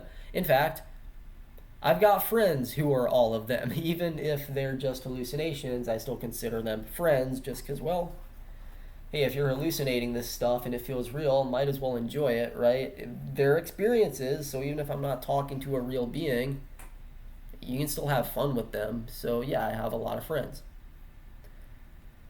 For example, I have one major friend who's kind of been there, not all throughout my life, but since I was like 11 years old, that time where I became more spiritual. It's Ashtar Sharon. Yeah, Ashtar Sharon of the Ashtar Command, that Pleiadian Long blonde hair, blue eyes, very Nordic looking. 6'10" or 208 centimeters tall. Well, except for in the boots that he wears, 7 feet tall, 213 centimeters. Very tall, not like bulky, but filled out. You'll hear a lot of different New Agers who also have experiences with him. They'll all describe him differently. So I'm not saying, well, there's some similarities that they describe, which again is not enough to prove that he's real, but you'll hear a lot of similarities, and then you'll also hear a lot of differences. So, for example, I've noticed that when I hear other psychics talk about him, they'll kind of describe him as looking a little bit more boyish. Like, yeah, he's got the long blonde hair and the blue eyes, and he's tall, but he looks more boyish. He looks more like an 18-year-old rather than a fully fledged man, and he's kind of lean and skinny. Whereas the Ashtar that I talked to, he wasn't stocky, but he was more filled out, like a guy in his mid to late 20s or 30s. You know, kind of like the way I've described him is he looks like a guy who's 30 years old if a 30-year-old kept peaking past their prime. So you think like, okay, we peak in our mid 20s, right? Like 24, 25, 26, and then we kind of go downhill after that. Picture if we kept peaking up to our 30s. That's what Ashtar looked like to me. Like a guy 30 years old or early 30s, but still going up, still developing, not past his prime. So he did not look like this boyish 18-year-old to me. He looked like a full-fledged man, fully developed, still peaking, still either in his prime or aging up to his prime, filled out, not super jacked or buff, but filled out. Certainly not like a lean, boyish frame like an 18-year-old, no. He's a fully fledged man and super tall. Now, I don't talk to him anymore because, again, whether these experiences are real or not, he died, chose to get annihilated. That may sound kind of violent or weird to some of you. That's a whole other story in and of itself. I still talk to him as sort of like a residual thing. So, like, picture if somebody left holographic recordings of themselves to kind of like talk to you. This has been featured in certain shows or sci-fi movies. Like, they leave like a holographic recording of themselves behind where it's like you're talking to the real deal even if they're no longer alive. I have that, not literally. I'm not talking like literal holograms, just like that sort of a residual thing where I like could say like I still talk to him but it's not him. I have that. But yeah, he's been a friend throughout my whole life. Or almost my whole life. You know, like 11 years old. So yeah, that's a Pleiadian who's a friend. Gray aliens. I've had interactions with gray aliens, that one's kind of funny because we want to talk more about experiences with positive signs. When I was 11 years old, I had this encounter with gray aliens, and this was not like an abduction story where like I could have got this on camera. This was like, again, staring at the room versus through the room. So like these are not the same as abduction experiences where people claim to have like been physically abducted. No, these are like I can very much tell that they are not there in any sort of way where I could take a picture. But yeah, I had one encounter with gray aliens at 11 years old where I started like lecturing them on why it's like psychopathic and kind of stupid for them to be like interacting with people how they do. Like, why are you sneaking into people's rooms at night? Like, I was actually kind of like getting angry at them, really pushing back on them assertively, despite being a kid, and telling them just how wrong it was. Like, you're breaking into people's homes unannounced, uninvited, in the middle of the night. You're frightening them. You're taking them away. You're doing horrible, painful experiences on people. Like, you realize people experience pain, right? Like, just going into the ethics of it, of just why it's so incorrect to do. And then, what do you know, a little while later, on this late night talk radio show, Coast to Coast AM, which some of you might recognize, a very new age sort of spiritual talk radio show going over the paranormal stuff. They have people call in and talk about a whole plethora of topics. They were having this conversation about the abduction cases have gone down, and we don't know why. Picture being 11 years old, having just lectured all these gray aliens about why it's so wrong to be abducting people and harming them, and then you hear, yeah, the abduction cases are going down. Kind of odd. We don't know why. Like, again, another positive sign there. Doesn't prove what I'm saying, but that's the point. You got to have high standards, because it certainly makes it feel real, doesn't it? Because not only are you tangibly seeing these things, now you're hearing from some independent person separated by thousands of miles on the radio, studying the statistics of UFO claims and alien abduction claims and going, yeah, they're kind of dropping and we don't know why. After you just told the gray aliens off. So for a long time, I actually did believe that was the case. I actually did believe that there were these real abductions going on and that the number was literally dropping because I literally lectured them on it. Like, that was my whole narrative. Obviously, I no longer believe in that because I'm a piss stick, but that was the idea. But yeah, I also have friends who are gray aliens. Still, even if they're not real, I talk to them. All sorts of different types of beings. Canine beings, so dog-like. Think of a tall werewolf type, or not even just a wolf type, they can look dog-like, which, yeah, I mean, wolves and dogs are closely related, but you can still kind of tell the difference. So you can have more wolfman types of beings, and then more dog-like types of all the various dog breeds. Bipedal, they stand upright, but it's like it's a dog, or they have a dog head, sort of like those ancient Egyptian gods and goddesses, or a wolf head, or yeah, all sorts of other animals, birds and so on. So canine beings, feline beings, those are cat-like. Not just cat-like as in the eyes of my mom chasing me around the house. No, like actually they look like a cat, but they're upright and intelligent and sentient and they talk. Bovine, be cow-like or cattle-like or bull-like. So you've got these big bull-like beings, like a giant bull standing upright with horns and everything. Ursine, I believe that's how you pronounce it. That would be bear-like. And yeah, bears are actually not in the same class, or class wouldn't be the term, but not the same category as wolves or dogs. They look similar, but they're slightly different. So they're not canine, they're ursine, if I pronounce that correctly. But yeah, you can have bear-like, big, giant bear-like beings. Picture a 12-foot tall bear man just talking to you, right? Oh, well, that's my childhood. Got a friend who's a giant bear man. And thing is, you'll hear a lot of New Agers talk about some of this stuff. They talk about it in a way that's almost kind of racist, though. Like, oh, reptilians are bad, Pleiadians are good. No, I've met, like, good and bad and neutral throughout all the races. Good reptilians, bad Pleiadians, neutral grays, good grays, bad grays. Yeah, all over the place. But also, see, that's another thing about my experiences, is they're very detailed, which is another thing that makes them feel so real, is my experiences are far more detailed than a lot of the New Age accounts that you hear. Because a lot of New Agers, it's like, okay, you have some sort of alien you're talking to. Where's it from? Well, they're Andromedan. Wait, they're Andromedan? Like they're from the Andromeda Galaxy? Yeah. But wait, Andromeda's a whole fucking galaxy. Like, what does that mean, right? Like, it's so vague and so undetailed. Like, you realize how many stars there are in Andromeda?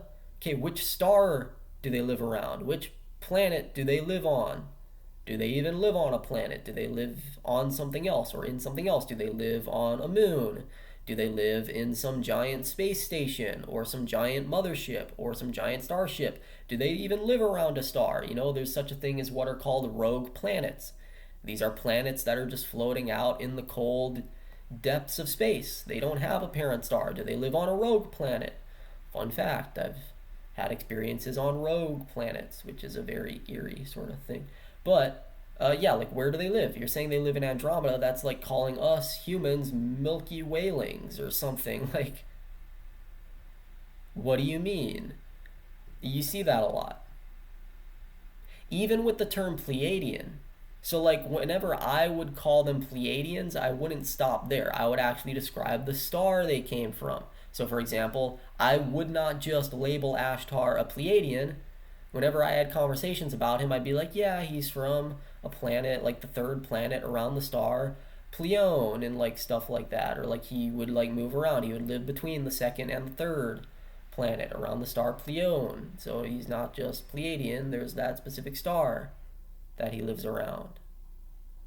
And I would actually like map out in my head. Like I never drew them because I was never good at drawing, but if I was a good artist, I could have drawn them.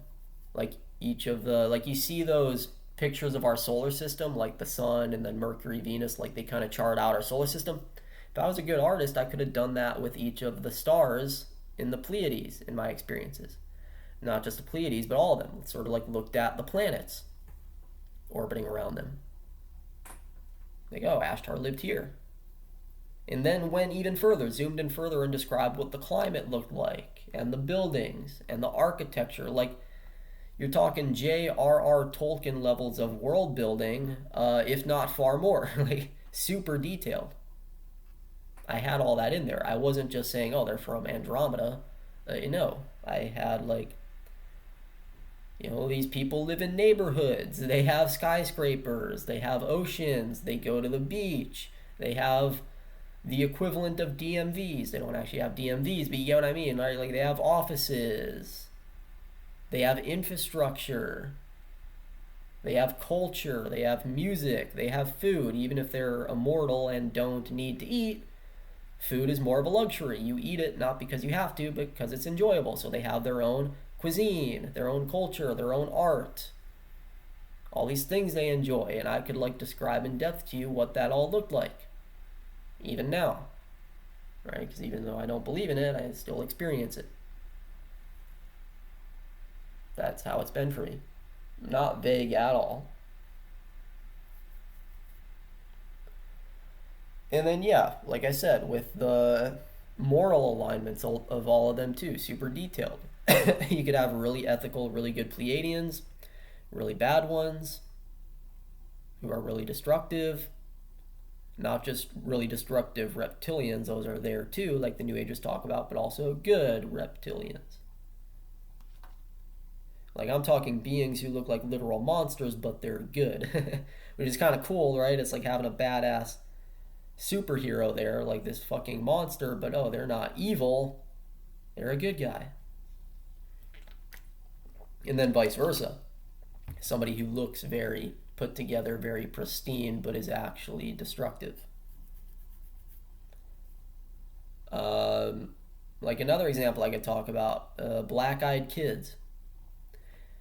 Now, I've never had an explicit experience of like, what people talk about where you get a knock on the door late at night and answer it. Again, nothing I could like take a picture of with my phone, just again looking at the windshield versus looking through the windshield. Sometimes I'll look through the windshield and I'll have interactions with black-eyed kids, like in my room. And yeah, I mean, you hear how terrifying those stories of hearing them at your door could be. Picture interacting with them face to face. I have that. I've had years of that. Not just black-eyed kids, but all age groups. Black-eyed babies, black-eyed toddlers, black-eyed teenagers. So you think like 14 years old, 15 years old, not just mid-teenagers, but you also have late teens in there. So like 17 or 18-year-olds. Black-eyed adults. Could be young adults, like in their 20s, like my age. Could be in their 30s. Could be middle-aged adults, 40s, 50s. And then you've got the most iconic of them all, black-eyed seniors, black-eyed elders. Jesus Christ, would that acronym be BEES? Yeah, I guess it would be black-eyed elders, BEES. Black-eyed seniors would be Besses. Somehow that fits more. Bess. Bessie. Sounds like an old person name. A little bit creepy too. I think I like that acronym better. Because people call black-eyed kids BEKs. That's an acronym. I like Bess. Black-eyed seniors. Yeah, literally old people, gray hair, wrinkles, but black eyes. Yeah, it's creepy. Picture interacting with those face to face. For example, here's one that was really prominent throughout my childhood. Starting at 11 years old with all the spiritual stuff and spiritual context coming in, um, every night as I was trying to get ready for bed, I could not bring myself to go into the bathroom, at least not right away, because sitting there in the corner of the bathroom near the toilet would be this woman. Long, dead straight, red hair, white skin, not just pale. I'm not just talking sickly pale like what I talked about with my mom and that demon experience. No, like chalk white skin. Chalk white. Red hair, pure black eyes. No other color. No pupils, no irises, pure black eyes. Picture the contrast of all those colors in your head, and I promise you, you are imagining it perfectly. The contrast between the black eyes and the chalk white skin, and then between the chalk white skin and the straight red hair. Sitting there in a dress that's white but has all sorts of like flowers on it. Almost like you ever see like those old timey tablecloths where it's just like white and has like some decorative flowers every square inch or so. Picture that but made into a dress. That's what she was wearing. Which is, again, if we want to talk more about positive signs, which kind of independently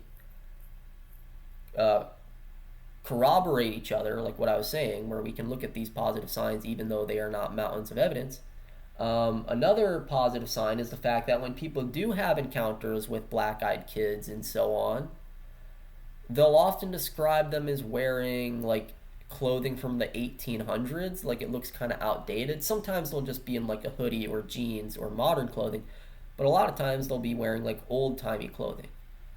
It's kind of ironic that this black-eyed, adult that I had in my bathroom was not a black-eyed kid. This was like a woman who would be close to the age I am now. Maybe it looked like the equivalent of a 24, 25-year-old woman. Maybe older. I guess it's possible she could be my age or in her 30s. But, a woman, an adult. She was wearing this sort of just modest, old-timey looking dress. Looked like just a white tablecloth with flowers. That kind of design. White dress. Which makes it more eerie because just the normality of the clothing also creates another contrast with this thing sitting there in your bathroom.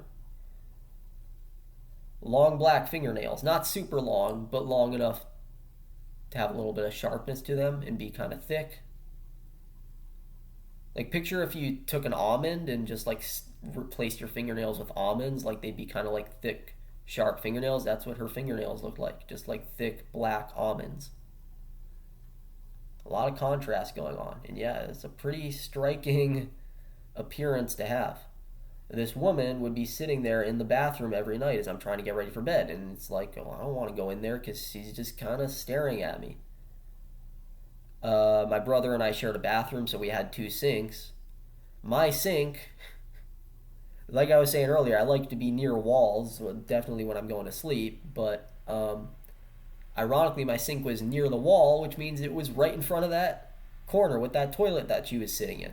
She would be sitting oftentimes on the toilet, not like going to the bathroom, like lid down, using it as a chair, so don't get comedic thoughts just yet. But like, yeah, she's sitting there, my sink would be right in front of it. So if I did finally go into the bathroom and start brushing my teeth, I would have to look at this thing in the mirror, right over my shoulder, sitting there, 4 feet behind me, almost close enough where you swear you can feel her breathing down your neck, right? Like a few feet away, not literally, still far enough away where you can't feel it, but you get what I mean.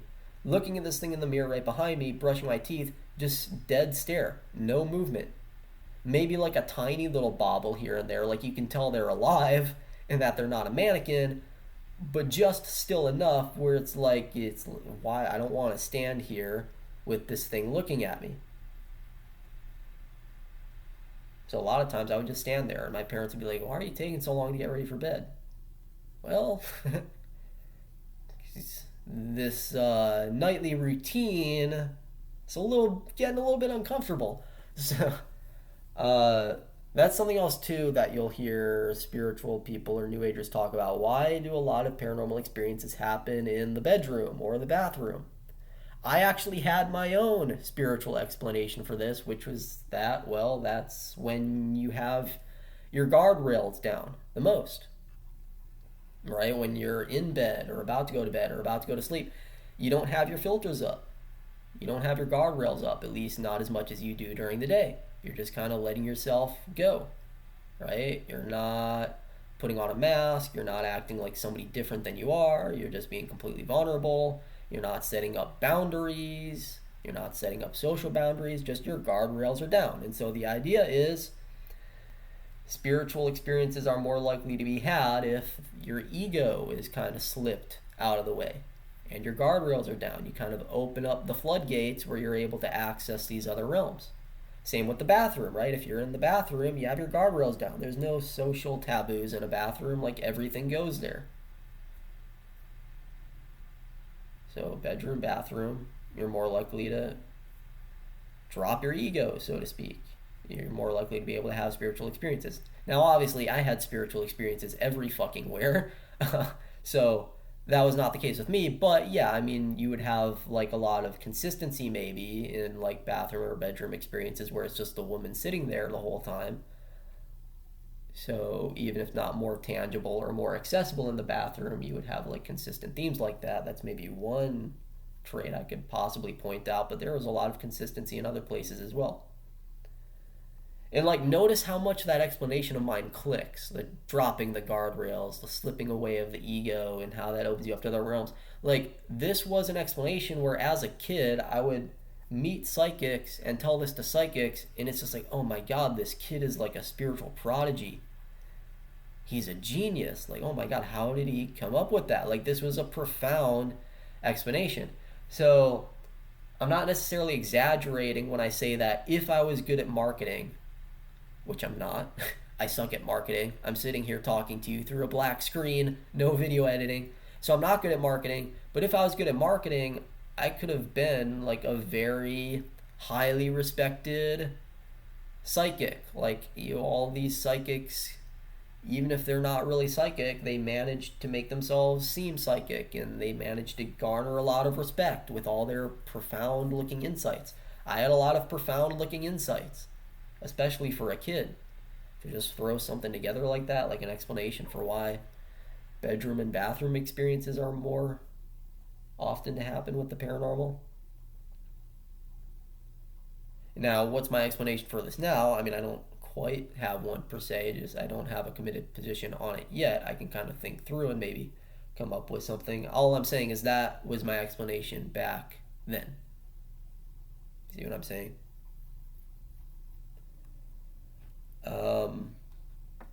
And so, yeah, I mean, black-eyed kids, black-eyed age ranges, those can be some of the darker, more alien type experiences, or those can kind of cross over. Those can be either aliens or demonic or whatever. That's another thing. I've had experiences with good demons and bad angels. So, what was my definition of a demon and what was my definition of an angel? I won't get super in depth here. I've talked about this a little bit before in some of my deleted videos or unpublished videos, I guess would be the better term. How a demonic entity is one made of darkness. Now, yeah, obviously, scientifically, darkness is not a substance in and of itself. It's an absence of light, so it's an absence of photons. But, again, we're talking about the mythos here. In these experiences, darkness could be like a literal substance of its own. So you could have an entity made of darkness in the same way that you're made of flesh and bone and blood and water and tissue and so on. You could have something literally, even solidly made of darkness, as odd as that sounds. This was something that I would have in my personal mythology as well. The idea that energy isn't just some non solid, non tangible thing. Yeah, it can be, and typically it is, but you could also have energy which is so condensed that it's just solid, like matter, but without being matter. So you could have solid light. This is where we talk about what angels were within my definition. Angels would be beings made of light. Now, they could either be solid or non solid. I'm not saying they have to be solid light or that the demons have to be solid darkness. I'm just saying they could be solid just as much as your flesh and bone is, or more so, even. So, an angel is a being made of light, a demon is a being made of darkness. There's no inherent distinction there between what's good and what's evil. You can have a being made of light who's evil, right? There's nothing about light which is inherently good. It can be used for evil. Sunlight can burn people, it can cause cancer, so on and so forth, so light can be evil. We have this idea in our culture that like black is the color of evil and white is the color of good, whether you want to say that's, I don't know, some residual racism or something, the fact that we're not nocturnal, so we evolved to fear the unknown and fear the darkness and fear what we can't see, and since we can't see in the dark, we associate it with evil. So whether it's a more biological explanation like that or a racist explanation, just either way, in a lot of cultures, including our culture, we see white as the good color and black as the evil color, but there's no inherent reason why one has to be good and one has to be evil. Light can be evil, darkness can be good. So I had experiences with bad angels as well as good demons. On this note, I'll go over one more paranormal experience here. There were types of beings which, these were not a race. So again, I talked about races of beings. Demons and angels, yeah, I would have considered those a race in my mythology. There was another category of beings though, and this category was not defined by race, it was defined by alignment. So I called them inverted beings. It's a relative term. An inverted being is a being who is inverted relative to you. So what you feel as love, they feel as hate. What you feel as hate, they feel as love. What you feel as calmness, they feel as anger. What you feel as anger, they feel as calmness. What you feel as war is what they feel as peace. What you feel as peace is what they feel as war. Completely inverted. And yeah, it can go all around the spectrum. Like picture an entire 360-degree compass here. These inverted beings would be on the 180-degree side relative to you. And then you could have all sorts of other angles where maybe they're not completely inverted to you, but there's some differences and so on. And then you could obviously have beings who are completely aligned with you, so they're like the opposite of inverted beings. You could call them upright beings, because rather than being inverted relative to you, they're upright relative to you. Obviously, relative to the inverted beings themselves, they would just be upright to themselves, so that's why this is a relative categorization. And this can go through all shades, all scales. So you'll hear New Agers, and not even just New Agers, you'll hear non-dualists and some of those other types of spiritual teachers talk about absolute love and how absolute love is all-encompassing. So even hate can be love, even violence can be love. And so when I talk about inverted beings, yeah, that plays into that. It also goes beyond it. It plays into it in the sense that, yeah, what, like, you can have a being who experiences getting burned or getting tortured. Like, they'll still feel all the pain and everything, and it'll still be just as bad to them, but to them, like, that's what they seek. That's what they embrace in the same way that you embrace love. Now, quick side tangent here. You may wonder how that works, because it's like, well, Ethan, if it's an inverted being, then wouldn't that mean that they want to get what they don't want? Yeah. Okay, but then wouldn't that lead to some sort of infinite regress? Because it's like, well, if they want to get what they don't want, well, then as soon as they get what they don't want, now that's the thing that they want, which means they have to not want that, so then they get what they want again, but now they're getting what they want again, so they have to not want that, which means they get what they don't want, but now by getting what they don't want, they're getting what they want, so they have to not want that. Like, doesn't that just go on and on and on through an infinite regress? It can. That is one type of way that it unfolds. There are inverted beings that just live through this infinite regress. You might not be able to imagine what that sort of a conscious experience would be like for them, but yeah, they can have this conscious experience where it's just like this never ending regress that they live through. Every time an action or a decision is made, they just live through an infinite regress. But what can also happen is that the buck just stops as soon as the coin flips. So it's like as soon as they get some sort of pain or something that they don't want, yeah, okay, you could say that they're getting what they want, but that's the point. They're getting what they want by getting what they don't want. So as soon as the coin flips, it doesn't even matter anymore that now they're technically getting what they want, because it's the way in which they're getting what they want. Yeah, they're getting what they want, but they're getting what they want by getting what they not want. So it's the way in which they're getting it that just stops it right there on the coin flip, stops it on a dime. And so there's no infinite regress. They're good to go. They're getting tortured. They're in pain. They're getting injured. Keep doing it. There's also those types of inverted beings. So it can be either case, as well as other cases besides the two I just mentioned. So anyways, that's the end of that side tangent. Now back to the absolute love topic. Yeah, you're talking about New Age experiences or non-dualist experiences where this kind of plays into the fact that hate can be love, pain can be love, torture can be love. And so there's kind of like this all-inclusiveness with regards to the nature of love. Yeah, that's there. These experiences also go even further than that, where it's not even just absolute love including everything. No, like you can have an entirely different base. So like you look at the base and go, okay, that's absolute love. Love is the all-inclusive thing. Picture beings which are so severely inverted that their base is hatred.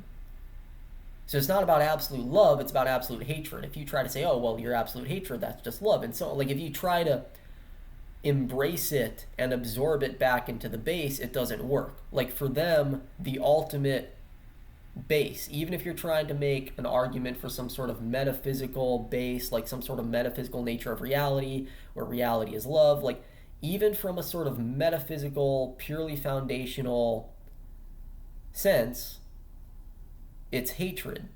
That's what they're aligned with. So it's just like absolute hate without any sort of regards to love. It can be that severely inverted. Now, again, not all the inverted beings are like that. For a lot of them, the absolute love, non-dualist explanation works. But then there's ones where it's more severe, and now you start getting into absolute hate, absolute fear, absolute anger. Again, it doesn't even have to just be inverted cases. You can have side cases.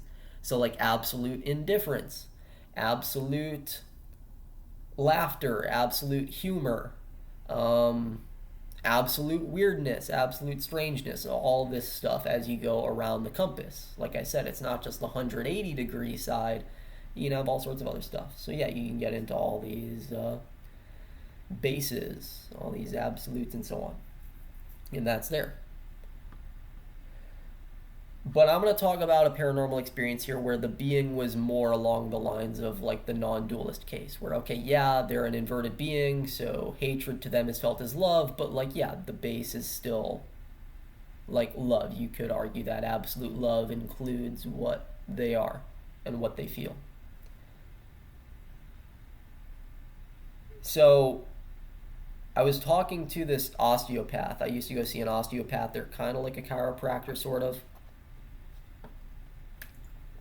It's because, again, I used to do gymnastics, so throughout college, I would get a lot of gradual injuries. Not sudden injuries, not like falling and breaking something.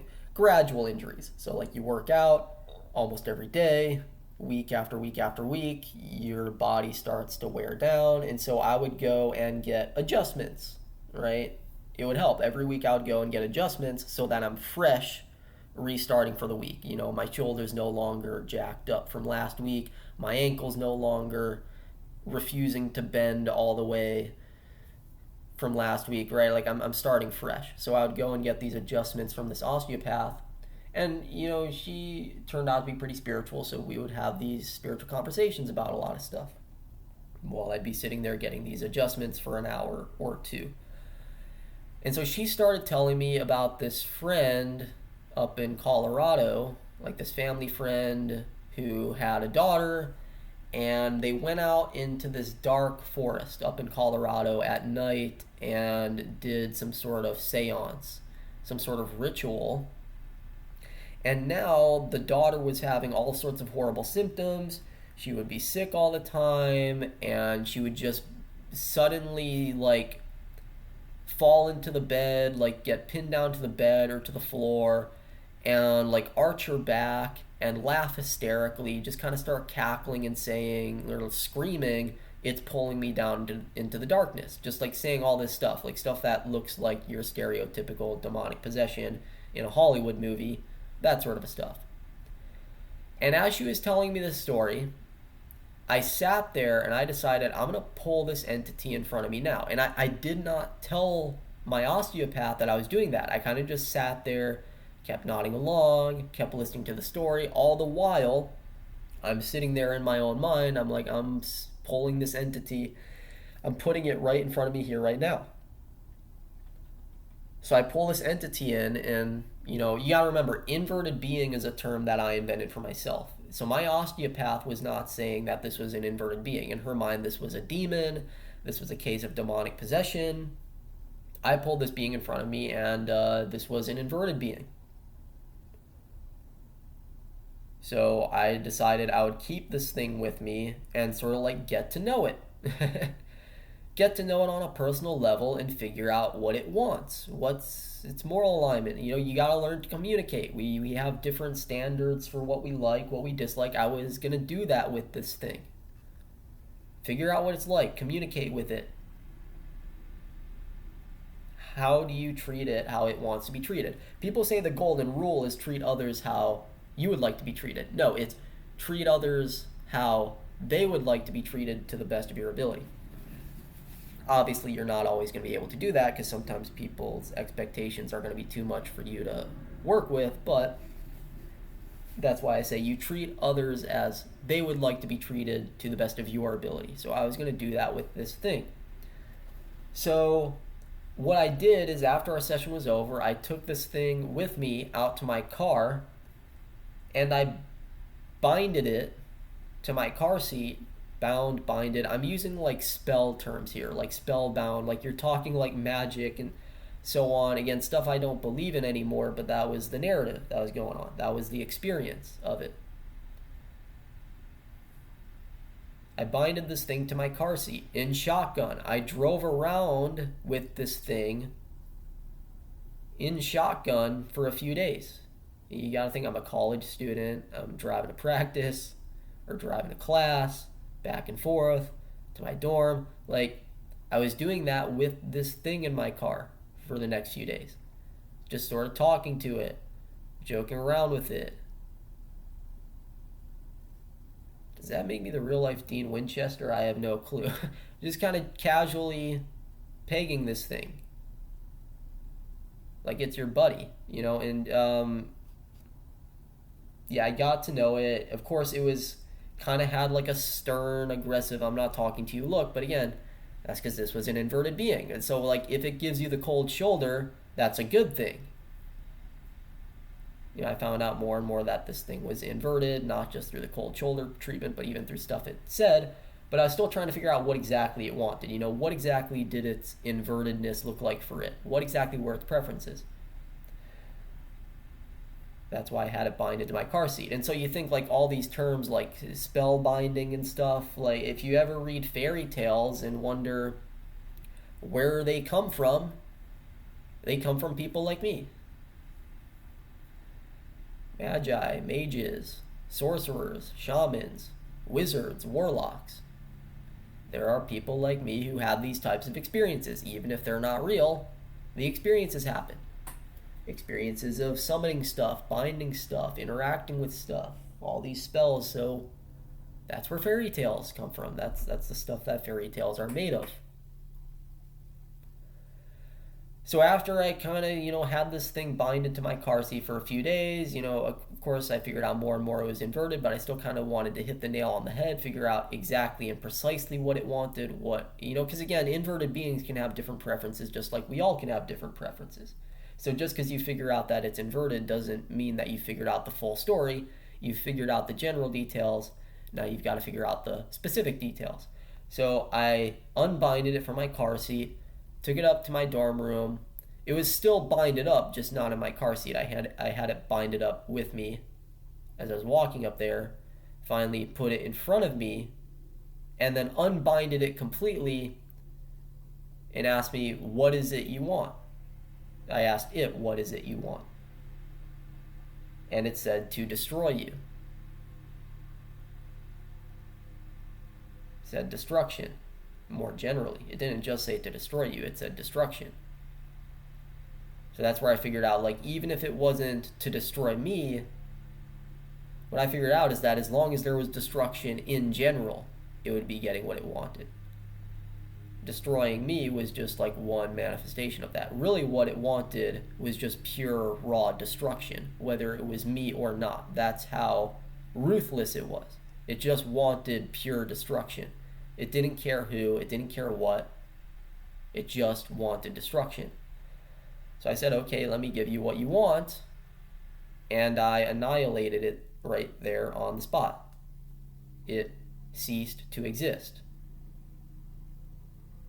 This thing was destroyed. And what do you know? I go back to my osteopath for our session the next week, and I just ask, with a poker face on, I ask, how's that lady up in Colorado doing? My osteopath says, oh, it's actually really odd. Like a couple days ago, she started feeling better, like no more symptoms. It's been a couple days. Normally she has a few a day, and like just saying like how all of a sudden stuff just stopped. After hearing that, now that I knew that my answer was not going to influence her, I told her about my experience, and she was like laughing the whole time, like kind of just amazed of the independence of it. That again, she had independently heard something before hearing my story, and then there's my story. And like I said, when I first brought this thing in front of me, I did not tell my osteopath I was going to do that. I just did it without telling her, so she never got any influence from me. So there's a level of independence here, which is another positive sign. That's where, again, we need to remember how high our standards should be. Eventually, she did decide to tell. Like, after a couple weeks, she let it run for a couple weeks to see if the symptoms really stayed away, and they did. So eventually, she decided to tell this woman up in Colorado that, hey, somebody did this for you right before the stuff stopped. Of course, the woman believed I genuinely did something. So she told my osteopath to like thank me. She was like really appreciative, like thank you, like just really obviously grateful for that, because I had basically exorcised whatever this was. Even if it wasn't a demon, I got rid of what it was. So you look at, two people who have never talked. I had never talked to this woman in Colorado. My osteopath was just sort of like a medium of communication between us. I never told my osteopath what I was doing.